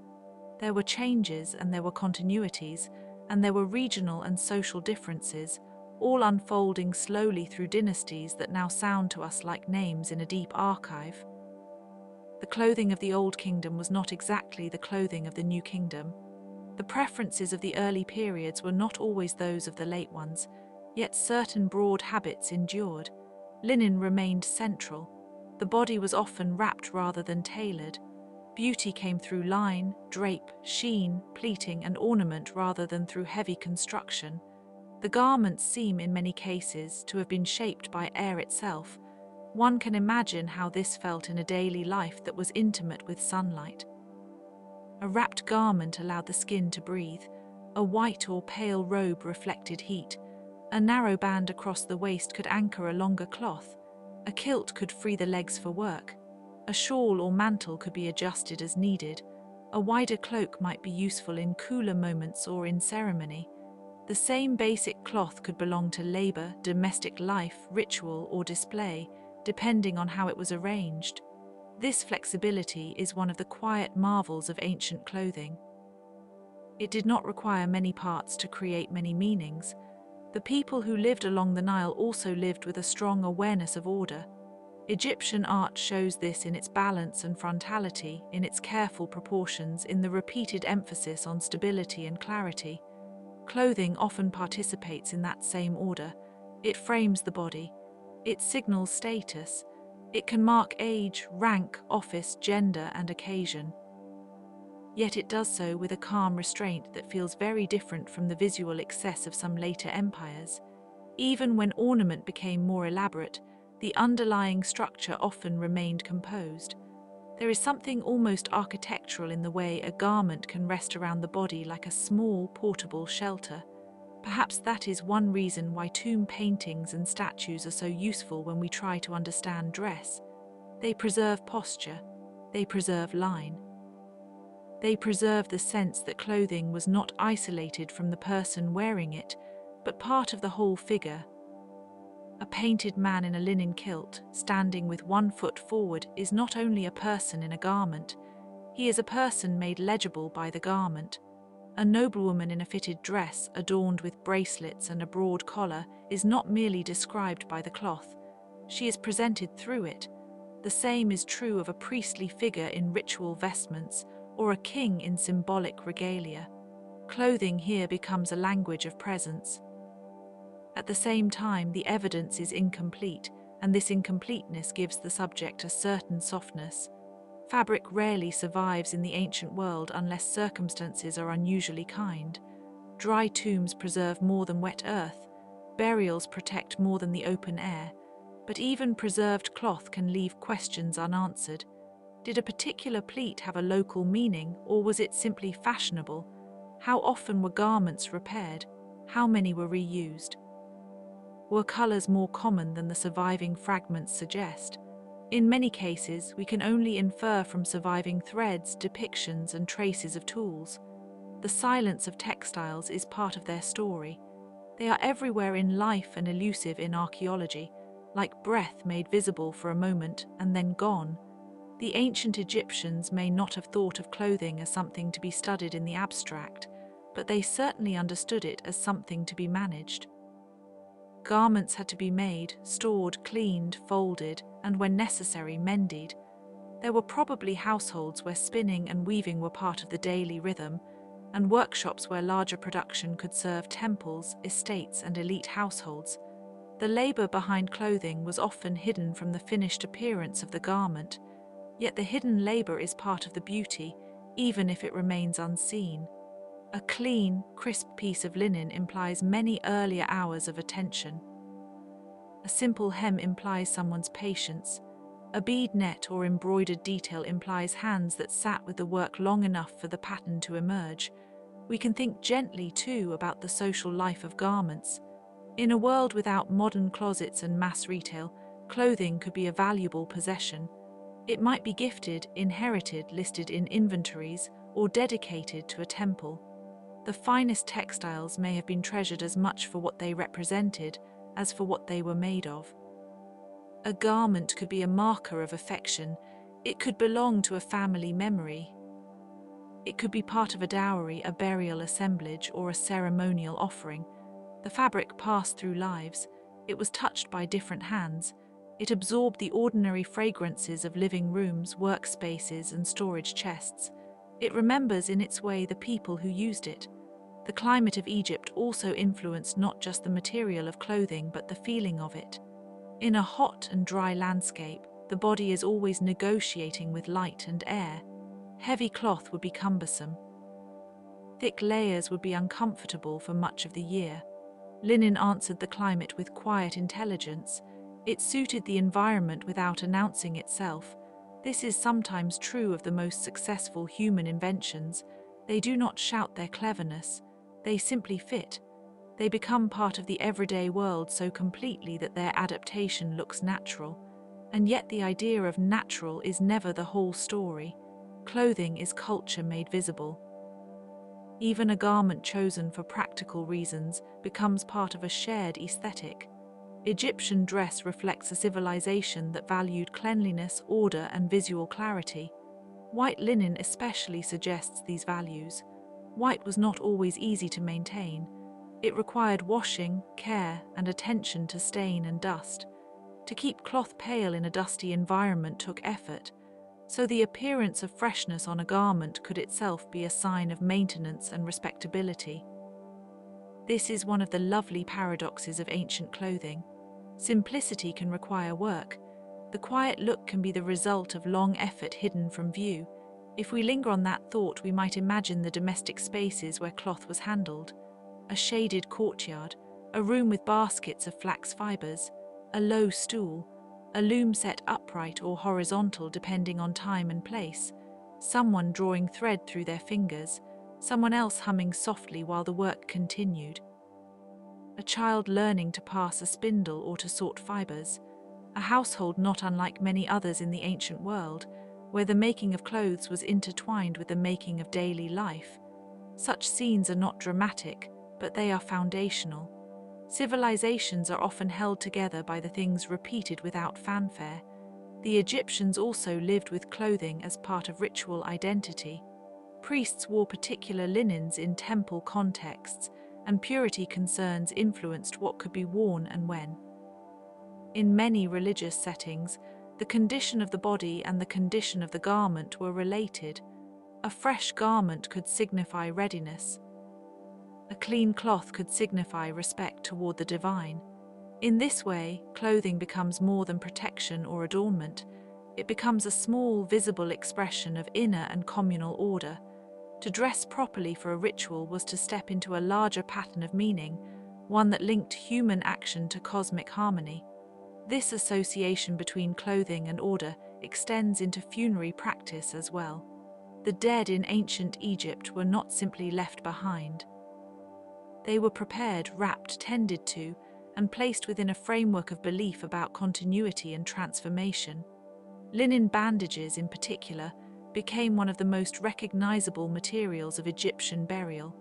The mummy wrappings have acquired a kind of cultural afterlife of their own, often more famous in later imagination than the garments people wore while alive. Yet those wrappings were also clothing, in a broader sense. They were coverings, protections, and signs of care. They helped shape how the dead entered the next phase of existence according to Egyptian belief. There is something tender in the notion that cloth could accompany a person beyond ordinary life. It was not merely discarded when its purpose ended. It could remain with the body. It could guard, conceal, and preserve. Some wrappings were applied with astonishing skill. Some mummies were adorned with amulets and layers of linen that speak to both technical knowledge and spiritual intention. The fabric participates in a final ritual of attention. It says in effect that the body is still worthy of form and reverence, even as it moves into mystery. From the point of view of modern scholarship, the study of ancient clothing asks us to be patient observers. We must compare images from tombs, inscriptions, surviving fragments, and artifacts. We must be careful not to assume that one image represents everything. Royal dress cannot stand in for the whole population. A temple scene cannot tell us all of domestic life. A surviving textile from a burial may preserve special circumstances rather than daily fashion, so the story must be assembled gradually with humility. Like weaving itself, it is made by crossing many separate strands.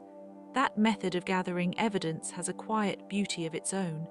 A fragment of cloth from one site, a painted detail from another, a tool for spinning found in a burial, a list of textiles in a papyrus account, a statue showing the fall of a garment, a wall scene suggesting a festival robe. None of these alone is the whole. Together they create a softer, broader picture. We begin to sense the range of garments: kilts, dresses, shawls, cloaks, aprons, sashes, belts, headdresses, sandals, wigs, collars, and jewelry that interacted with fabric as part of the complete appearance. Egyptian clothing was not only about covering the body. It was about arranging the body in relation to society, to ceremony, and to the surrounding world. Shoes, for example, are a small subject that can open onto larger questions. Many people in Egypt likely went barefoot much of the time, especially in domestic and everyday contexts. Sandals existed, of course, and they appear in art and burials, but foot covering was not universal in the way it often is in colder places. Bare feet make sense in a warm climate. They also bring a person into direct contact with the ground, with dust, with cool stone, with the edges of a threshold. Sandals, by contrast, signal preparedness, travel, rank, or ritual specialness. A pair of sandals placed near a tomb becomes not just footwear, but a sign that the dead person was accompanied into another world with the necessities of movement. The same is true of accessories. Broad collars made from beads or faience, bracelets, rings, earrings, belts, and decorative pins all helped complete the image of a person in ancient Egypt. These items were not separate from clothing in any meaningful sense. They worked with the garment, framing the face and torso, creating color and rhythm against linen's pale surface. The cool white fabric acted almost like a quiet background for the bright materials of stone, glass, shell, gold, and faience. Egyptian taste often balanced restraint with concentrated areas of splendor. A garment might be simple, while a collar or a headdress shimmered. The effect was not noise, but emphasis.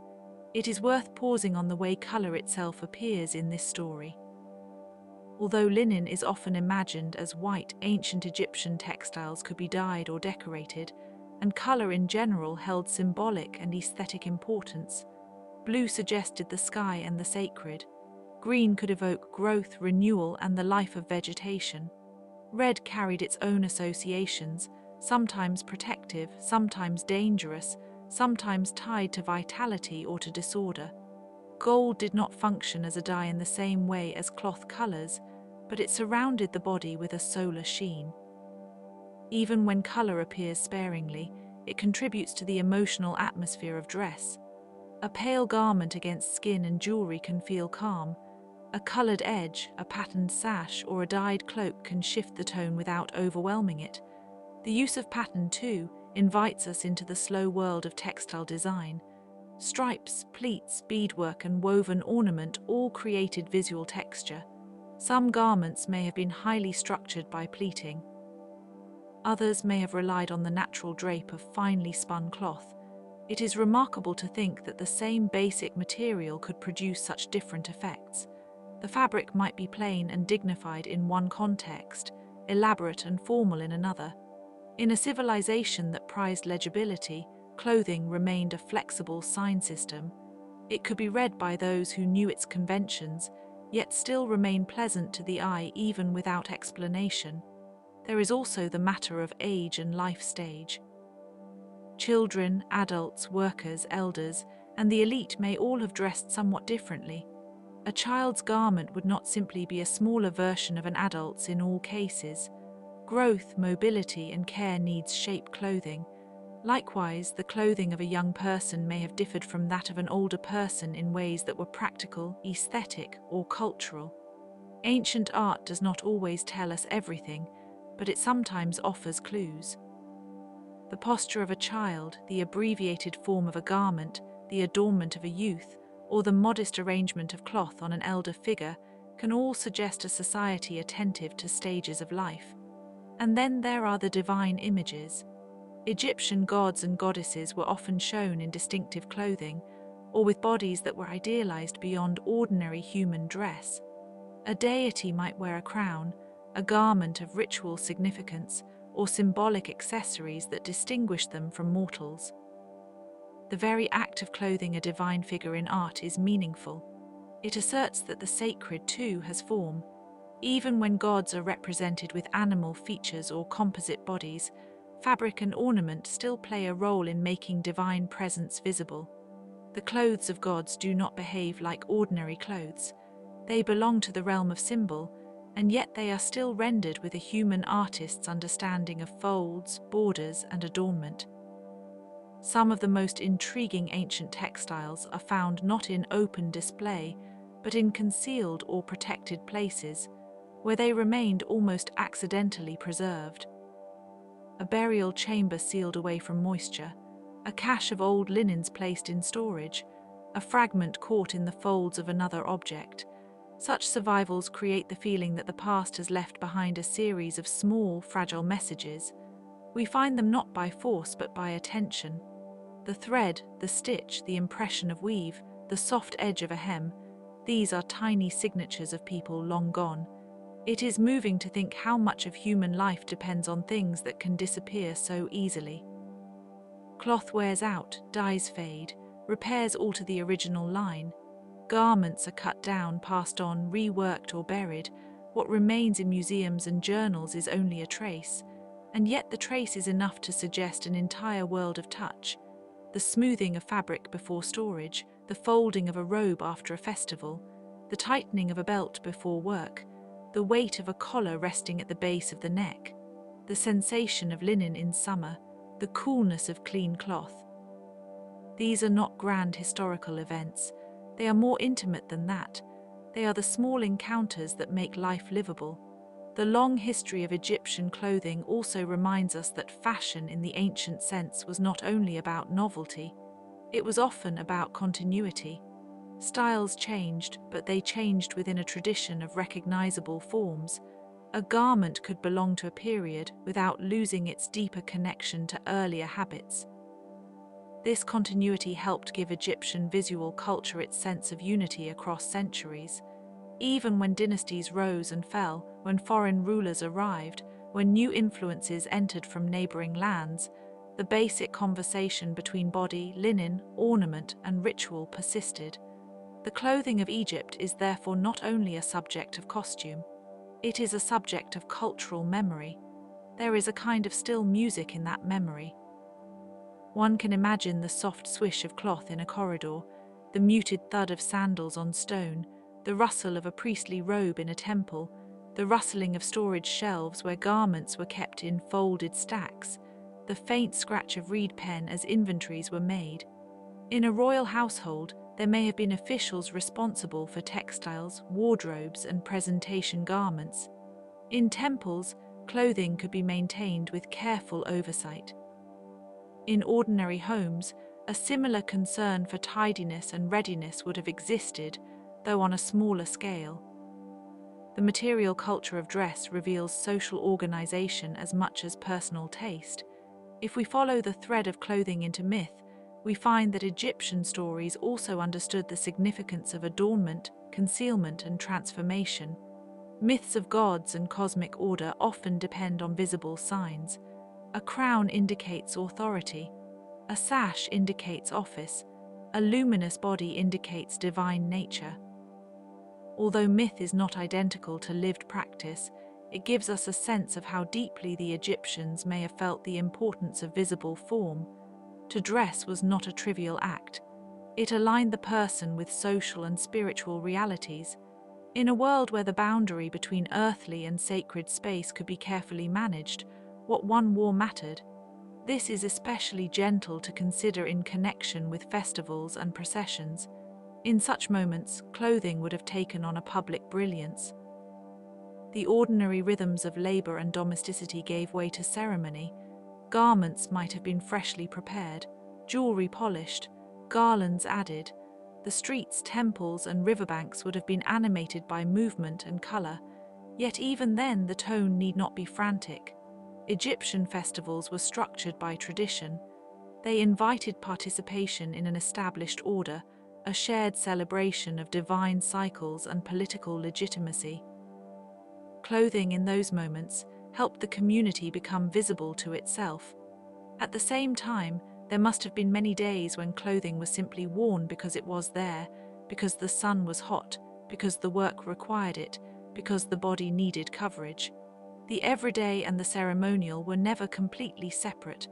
The same garment could cross that threshold when needed. A tunic or wrap used in one setting might be cleaned and worn in another. A belt might serve practical and formal purposes. A cloak could be both shelter and display. This adaptability makes ancient clothing feel close to us, despite the great distance in time. Humans have always needed objects that can move with them between roles. A quiet detail that can be easy to overlook is the role of care in preserving appearance.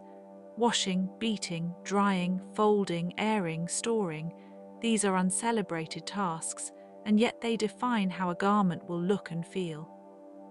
In a land of dust, this was especially true. Keeping clothes presentable required time. That time in turn suggests values. A family that cared for its garments was caring for its social face. A temple that kept its linens ready was preserving a form of devotion. A ruler whose clothing was immaculate signaled order and power. Clean cloth became an emblem of controlled living, and because clothes are worn near the body, they also hold intimacy. A garment touches skin. It gathers warmth. It adopts the shape of the wearer. It is there in the moment of waking and in the moment of sleep. It may be the first thing put on in the morning and the last thing removed at night. In ancient Egypt, as elsewhere, this made clothing part of the most ordinary personal routines. It was not only for being seen, it was for being a person in the world, step by step, breath by breath under the sun. The idea of being dressed for the day can be extended, gently, into the way ancient people prepared for eternity. In tombs and funerary contexts, the body was not ignored. It was prepared with extraordinary seriousness. Wrappings, grave goods, amulets, and painted scenes all contributed to a durable image of personhood. Clothing in this context is deeply linked to identity. It offers continuity between the living individual and the hoped-for future being. The fabric becomes part of the bridge across absence. Even when the body is hidden away, cloth preserves a connection to human care. From another angle, the study of Egyptian clothing also illuminates trade and exchange. Linen depended on agriculture and textile skill, but ornament often depended on materials brought from farther away. Beads, shells, stones, pigments, and metals traveled through networks that connected Egypt with neighboring regions and more distant lands. Thus, even a seemingly simple outfit could contain a whole geography. A collar might hold stones or materials with histories of movement. A decorative element might point to contact, diplomacy, conquest, or exchange. Clothing was local and global at once, rooted in the Nile Valley and open to the wider ancient world. This broader world included places now half remembered or entirely vanished from the map of daily consciousness. Desert routes, harbour towns, frontier settlements, and temple complexes all contributed to the flow of goods and ideas. Egypt did not exist in isolation. Its clothing absorbed and responded to this larger environment. Foreign influences entered slowly, sometimes subtly, into textile design, silhouette, and ornament, yet the civilization retained its own enduring sensibility. This combination of openness and continuity is part of what makes Egyptian material culture so compelling. It seems stable, and yet it is never entirely still. As we continue to imagine the clothing of Egypt, it may help to think not only of the garments themselves, but of the people who handled them. A spinner turning fiber into thread, a weaver watching the pattern emerge, a washer preparing cloth for use, a tailor, if we use the term carefully, adapting material to purpose, a servant carrying folded linens, a child learning how to wrap a simple garment, a noble adjusting a ceremonial collar, a priest smoothing the hem of a ritual robe, a corpse being wrapped with patient hands. These figures are not often named, but they inhabit the space around the surviving evidence. They are part of the story. And there is a quiet tenderness in remembering that clothing, for all its cultural meaning, is also vulnerable. It tears, it frays, it stains, it fades. It catches on a nail or a rough stone. It grows too small or too worn to be useful. It is repaired with thread and perhaps patched with a piece from another garment. In this way, clothing resembles the human life it serves. It is made to endure, but not forever. Its impermanence does not diminish its importance. If anything, it makes the care given to it more meaningful. The surviving images of Egyptian dress often show idealized figures with smooth contours and serene faces. This can make the clothing seem almost timeless. Yet behind that polished surface is an everyday world of friction, heat, dust, and labor. The garment that appears effortless in art may have required a great deal of work. The pleats had to be arranged, the linen had to be fine, the jewelry had to be strung. The overall effect was composed with intention. A civilization's idea of beauty lives not only in how things look, but in the effort it is willing to devote to making them look that way. Perhaps the most restful thing about this subject is that it joins the intimate and the monumental. Clothing belongs to the private body, but it also appears in royal tombs, temple reliefs, and state images. It accompanies laborers and rulers alike. It is humble and symbolic at the same time. Few subjects are so modest in daily life and so revealing in historical study. A piece of linen can lead us to agriculture, economy, ritual, gender, rank, climate, trade, art, and belief. It can lead us, if we let it, into the slow patience of an entire civilization. And when we begin to see that, the ancient valley becomes even quieter and more luminous. The flax field lies under the sun. The loom stands in shadow. The white cloth is lifted and folded. The broad collar catches a little light. The sandals rest beside a bed. The temple linen is kept clean. The burial bandages wait in silence. The river continues. The stars return. The people who lived there are far away, and yet their habits remain legible to us in fragments. Not everything can be known. Some details are lost. Some meanings may never be recovered, but enough remains to let us imagine them with care. So let us keep that care and set the scene gently down, not all at once but slowly, as one might place a folded garment onto a chest and let the room grow calm again. The ancient tailors are silent. The weavers have finished their work. The household has grown quiet. The temple has closed. The river has dimmed to a dark ribbon. The desert has kept its long patience. The linen, having served its day, lies at rest, and if the mind wishes to continue wandering for a moment before sleep, it can do so softly among these same images. A pale robe in a sunlit courtyard, a child's small shoulder wrapped against the evening air, a priest's fresh linen, a queen's ornaments resting against cloth, a worker's practical kilt, a burial linen preserved in darkness, a thread drawn through time. All of it in the end is part of one gentle human effort to live well in the body, to mark belonging, to honor gods and dead, to find comfort in the heat, to make beauty from the simplest materials, and to let the ordinary act of dressing become a quiet form of civilization. The stars above the Nile are still there. The cloth is folded. The hands are still. The day is finished. The night may continue, and with it the soft and patient memory of linen, until even that thought becomes light, and light becomes sleep. Long before any linen was woven into a tunic or pleated into a ceremonial garment, the world of ancient Egypt was already teaching its people how to dress for the land they lived in. The climate itself seemed to favor clarity. The sun was strong, the air was dry, and the rhythm of life was set by flood and field, by heat and shadow, by the slow passing of seasons that were not always sharply divided, but still deeply felt. In such a place, clothing did not need to be heavy to be meaningful. It needed to breathe. It needed to move. It needed to answer to the body, to labor, and to ceremony without becoming burdensome. So the first great fabric of Egyptian life was linen, drawn from flax, a plant whose pale stems swayed in the fields before being harvested and transformed through labor that was patient, repetitive, and exact. The making of linen was a chain of quiet acts. The flax was pulled, dried, beaten, combed, spun, and woven. Each step required attention. Each step depended on skill passed down from hand to hand. Long before cloth became a symbol of refinement, it was the result of many small disciplines. And perhaps that is part of what gives ancient Egyptian dress its particular calm. It was never merely decorative. Even when it was elegant, it still carried within it the memory of work. Flax itself has a kind of modest brightness. It does not ask to be noticed the way dyed wool or gleaming silk might in other places and other ages. Its color is close to light, almost the color of dust that has been washed clean.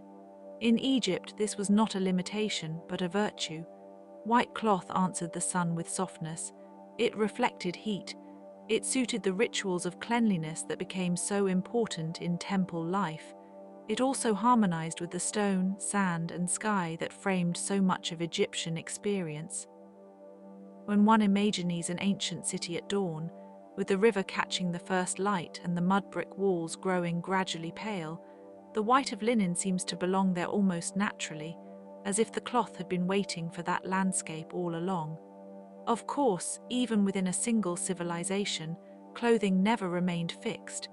Egyptian dress changed slowly across dynasties, and those changes can sometimes seem subtle to the eye, though they mattered a great deal to the people living through them.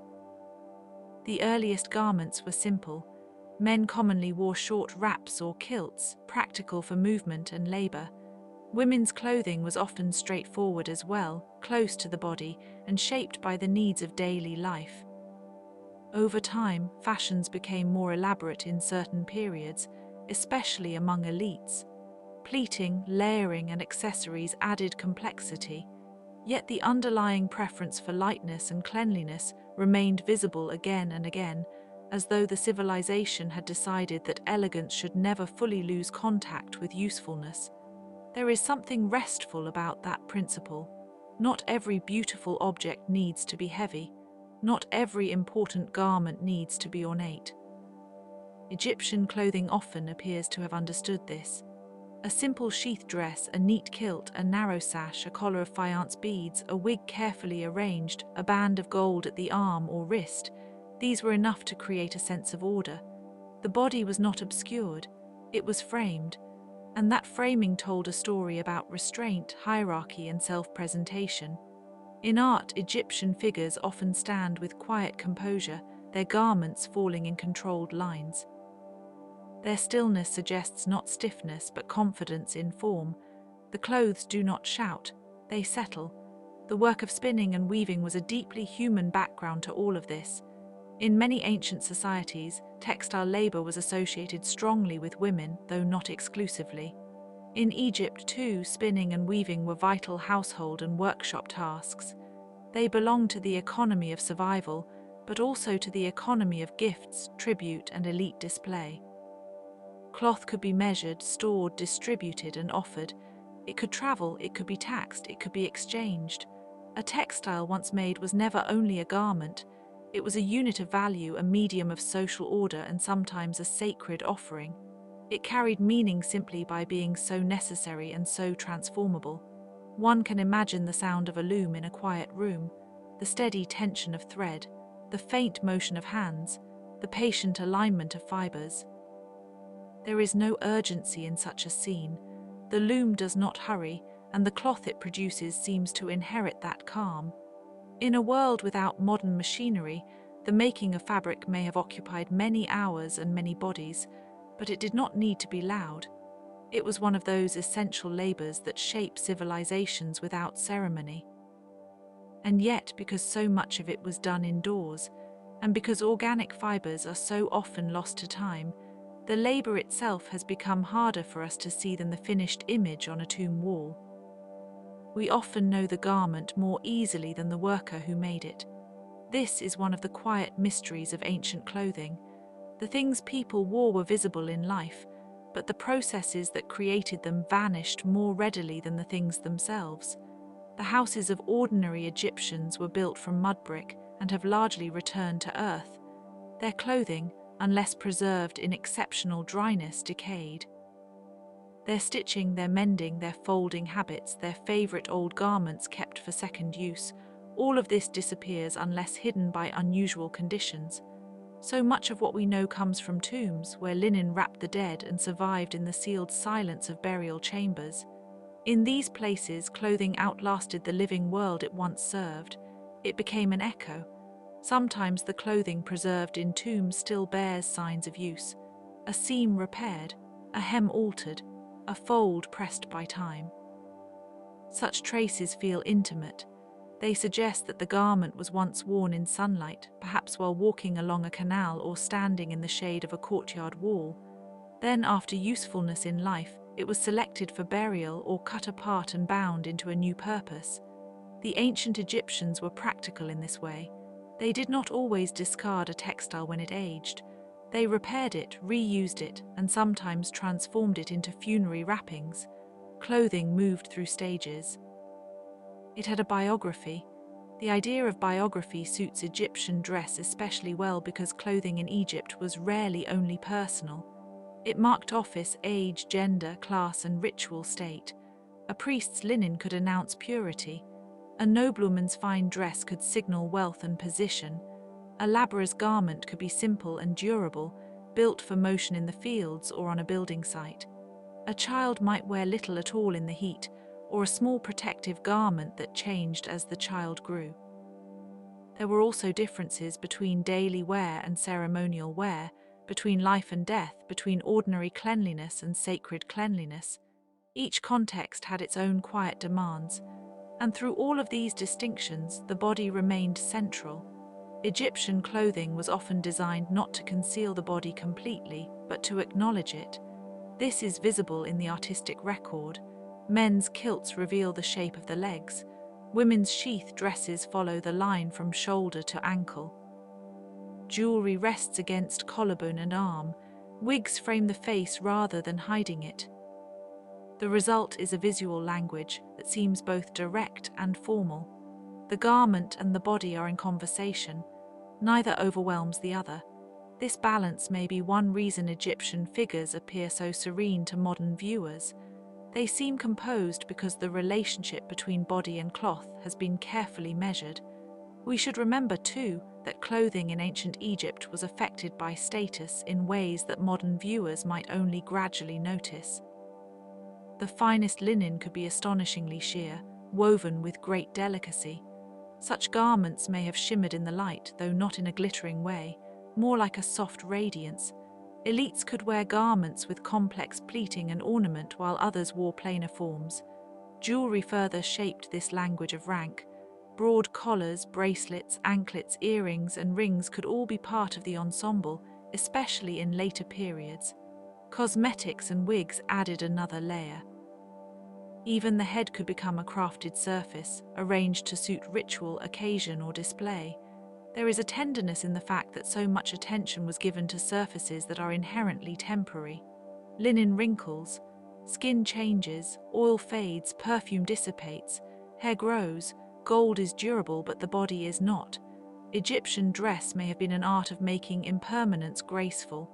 The finest clothes were still vulnerable to dust and wear. The most elaborate makeup would be removed. The most carefully arranged wig would be taken off at the end of the day. Yet while these things lasted, they helped define the social and ceremonial identity of the wearer. They were part of being present in the world.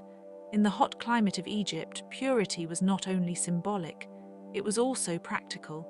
Clean linen could feel cooler and more pleasant than heavier textiles. Washing garments was not simply a matter of appearance, but of comfort and perhaps health. The association of linen with cleanliness naturally extended into religion.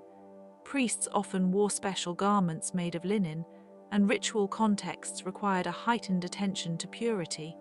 Temple life depended on careful preparation, and clothing was part of that preparation. To dress appropriately could be an act of devotion. One entered sacred space not only through thought or prayer, but through the condition of the body and its coverings. This idea invites a broader reflection. Many civilizations have treated clothing as a boundary between the self and the world, but in Egypt the boundary seems especially subtle. Cloth did not separate the wearer from surroundings so much as help place the wearer within a cosmic order. The difference is delicate but important. A garment could make one suitable for temple service, for the court, for the tomb, or for work in the field. It could align the person with a role. It could say without words that a human being belonged in a particular pattern of life. And because Egyptian thought was deeply attentive to order, this mattering of dress became part of the larger pursuit of balance between the earthly and the divine. One can almost picture the layers of life in an Egyptian city. At the riverbank, workers in simple garments unloading reeds or baskets. In the marketplace, a seller adjusting the fold of a kilt while speaking quietly with a customer. In a house courtyard, a woman smoothing linen before storing it in a chest. Near a temple entrance, a priest rinsed and redressed in fresh cloth. In a noble residence, servants lay out a carefully prepared ensemble for a formal occasion. None of this requires drama. It is the gentle architecture of daily existence. The clothes are not always the main event, but they help organize every scene. The surviving images from tombs and temples often present these scenes in idealized form. Lines are clear. Colors are limited but purposeful. Bodies are shown in profile or in formal poses. Clothing is depicted with a mixture of realism and convention. This makes ancient Egyptian dress feel at once familiar and distant.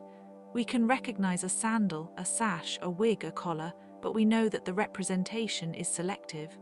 The artists were not merely recording fashion. They were expressing what should endure. In this sense, the garments in Egyptian art are never only descriptive. They are aspirational, almost timeless.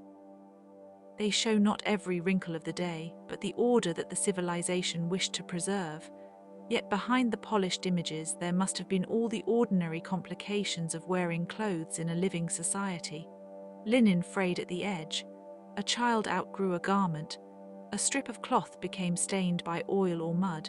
Someone mended a seam under lamplight. Someone else adjusted a knot or pin before leaving home. Someone carefully folded a ceremonial dress after a festival and stored it away from dust.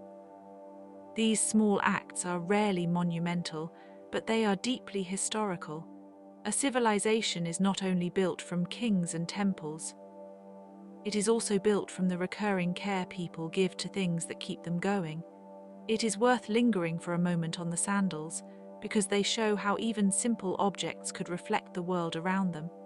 Many Egyptians went barefoot much of the time, especially in ordinary settings. Sandals existed, of course, and could be made from papyrus, leather, or woven plant fibers. They were useful against hot ground and rough terrain, and they also carried social meaning. In some settings, especially formal or elite ones, sandals signaled readiness and rank. They could be removed in sacred contexts. A person entering a special space might leave footwear behind and step forward with greater humility. The feet, so often in contact with earth and dust, became part of a ritual discipline. The desert beyond the cultivated land had its own lessons for clothing. It was beautiful but severe. The boundary between the green river valley and the dry expanses beyond it was one of the defining features of Egypt. Clothing had to answer to that climate of contrast. Lightness was essential, but so was protection from sun and sand. Veils, shawls, and wraps could be practical as well as symbolic. Head coverings and wigs offered some protection and could also proclaim status. The relationship between environment and dress was intimate. A garment did not exist in the abstract. It existed under sun, against skin, in wind, near water, in dust, in ceremony, in sleep. Sleep itself had its own quiet garment history. Not every culture has left us many details about nightwear, and ancient Egypt is no exception. But one can imagine the evening domestic world with the gentleness it deserves. Clothing loosened after the day's heat, jewelry set aside, a linen wrap kept nearby for coolness. Children settled into beds or mats, lamps dimmed. The same textile culture that served temples and elites also lived in these private moments. Cloth held the body through waking and resting alike. It covered, cushioned, and comforted. Even when garments were simple, they participated in the rituals of home. The Egyptians also understood clothing in relation to the afterlife, and this may be where the subject becomes most hauntingly beautiful. Burial wrappings are among the most enduring textile remains from antiquity, and they carry with them a profound sense of transition. To wrap the dead in linen was not merely to preserve a body, it was to prepare a person for another mode of existence. The bands could be layered with care, sometimes accompanied by amulets placed between the folds. The wrapping itself became a language of protection, memory, and transformation. In this context, cloth was no longer only worn, it was bestowed. There is something almost sacred in the way linen bridges life and death in Egypt. The same material that might cool a living body under the sun also enclosed the dead in the darkness of the tomb. The same fiber that clothed priests in ritual purity could become the final covering of a mummy. This continuity suggests that cloth was understood not as a trivial shell, but as one of the basic substances through which human existence was ordered. The body passes through the world in garments, and perhaps because of this, garments come to seem like witnesses. They witness work, ceremony, aging, mourning, and memory.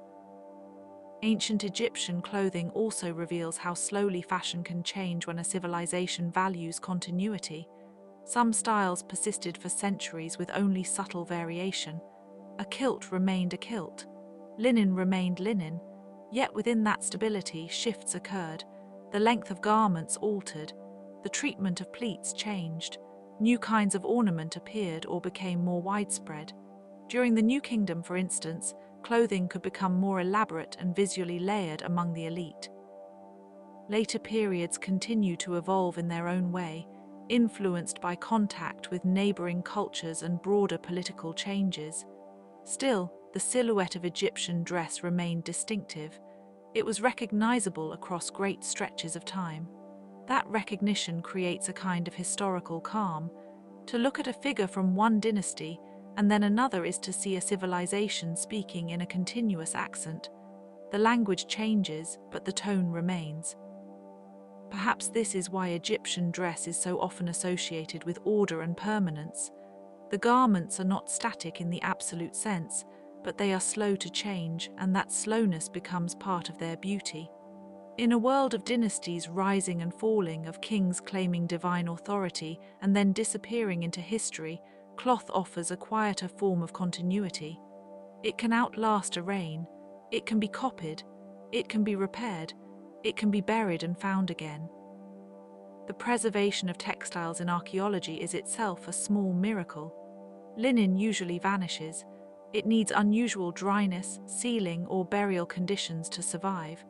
The Egyptian climate, especially in certain tombs and desert contexts, made this possible more often than in wetter regions.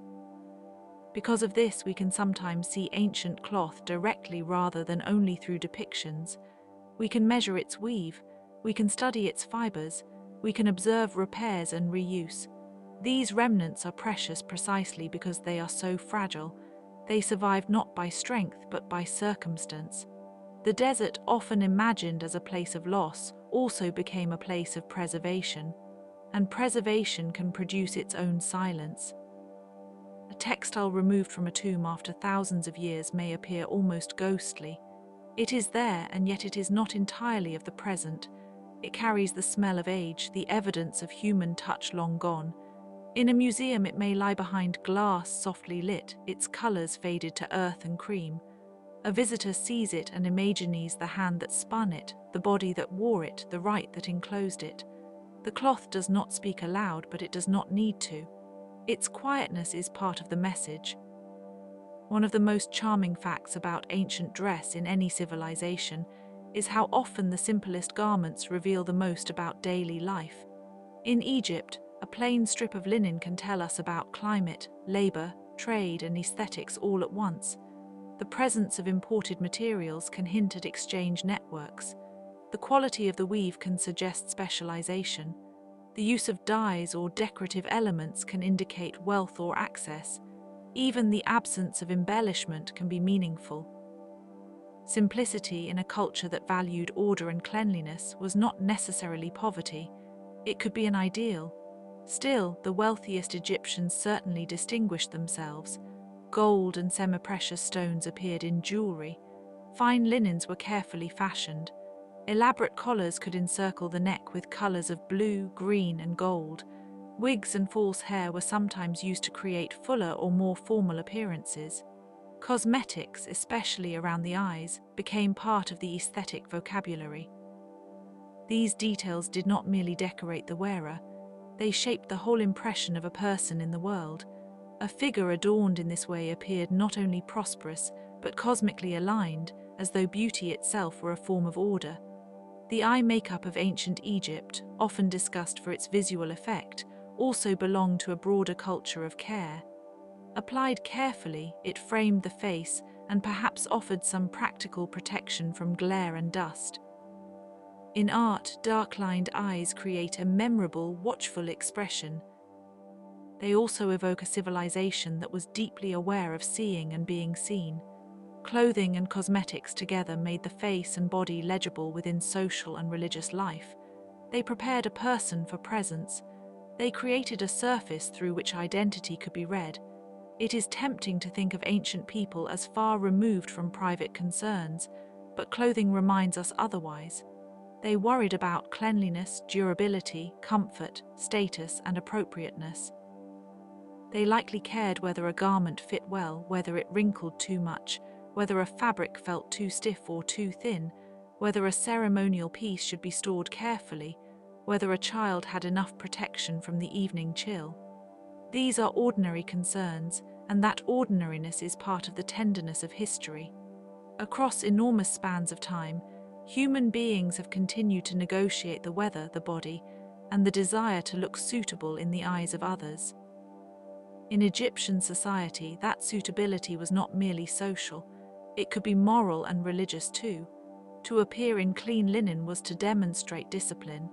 To wear proper attire in temple context was to participate in sacred order. Even the act of laundering and preparing textiles had a moral dimension in some settings. Purity was not an abstract idea floating above life. It was enacted through physical routines, through washing, dressing, and maintaining a careful relationship to the body. Cloth was thus part of ethics as much as economy. Perhaps that is why clothing in Egypt remains so evocative. It belongs to the threshold between inner life and outer form. A garment is intimate enough to touch the skin, but public enough to be seen by others. It carries temperature, identity, and intention.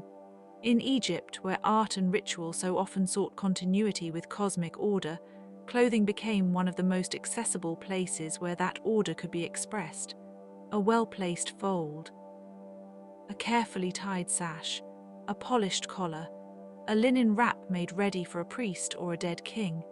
Each could participate in a larger grammar of meaning, and because the garments themselves were mostly made from plant fibers and organic materials, they also remind us of fragility. A civilization can be vast, brilliant, and enduring in memory, yet the actual fabric of its daily life may disappear almost completely. That disappearance makes the surviving traces feel like small lamps in a dark room. We look at a piece of cloth and know that many more once existed. We see the preserved edge of a sleeve and imagine the whole garment.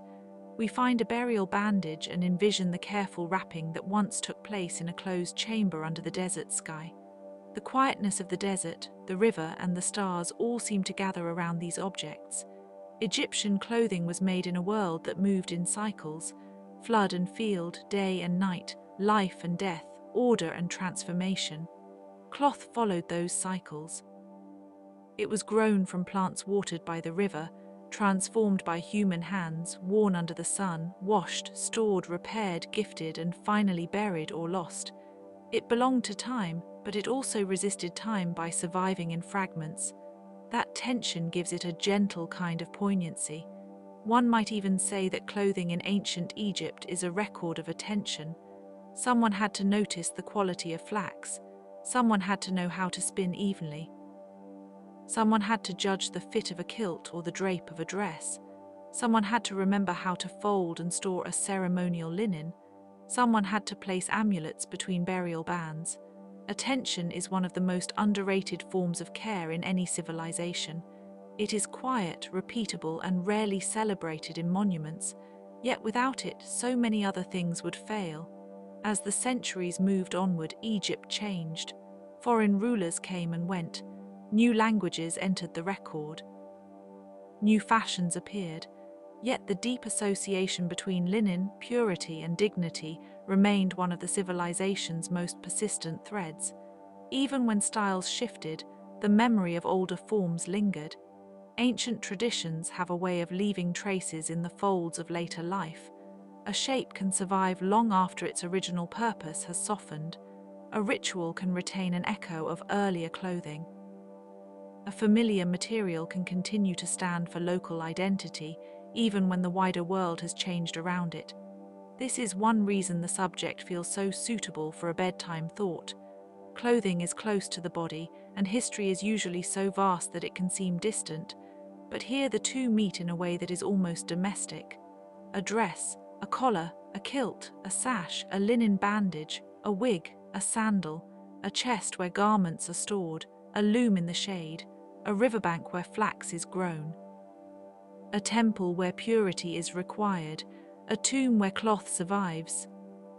Each image is small enough to hold but large enough to open into a world, and within that world the people of ancient Egypt continue to move softly, not as bright figures of legend only, but as workers, makers, wearers, keepers, mourners, and priests. They stand in sunlight with their garments held close. They sit in the shade and mend. They prepare the dead. They dress for festivals. They fold linen in chests. They knot, wrap, pin, and smooth. Their lives are not all grandeur. Much of them is practical, repetitive, and understated. That is what makes them so human. A final quiet thought may be this: clothing is one of the few arts that accompanies nearly every stage of life. It is present at birth in one form or another. It protects the young. It identifies the mature. It honors the dead. It can be simple enough to vanish from notice or precious enough to be inherited. It is touched every day, yet rarely preserved in its everyday totality. Egyptian dress, with its linen brightness and its patient craftsmanship, teaches us that even the most ordinary coverings can become vessels of memory. They keep the shape of a civilization long after the people themselves have gone still. So let the image linger gently. Linen pale in the sun, a broad collar resting on the chest, a priest's clean garment in a temple doorway, a laborer's simple wrap in the field, a child's small cloth against warm skin, a burial bandage in the cool darkness of a tomb, a seam repaired with quiet hands, a chest opened and closed, a river moving past the reeds, and then if the mind grows sleepy it may follow the thread no further. The cloth has done its work, the hands have rested, the ancient valley has grown soft in the distance, the stars remain above the Nile, watching without haste. The linen is folded once more into silence, and all the careful human meanings held in its fibers are allowed to drift, slowly and safely, toward sleep.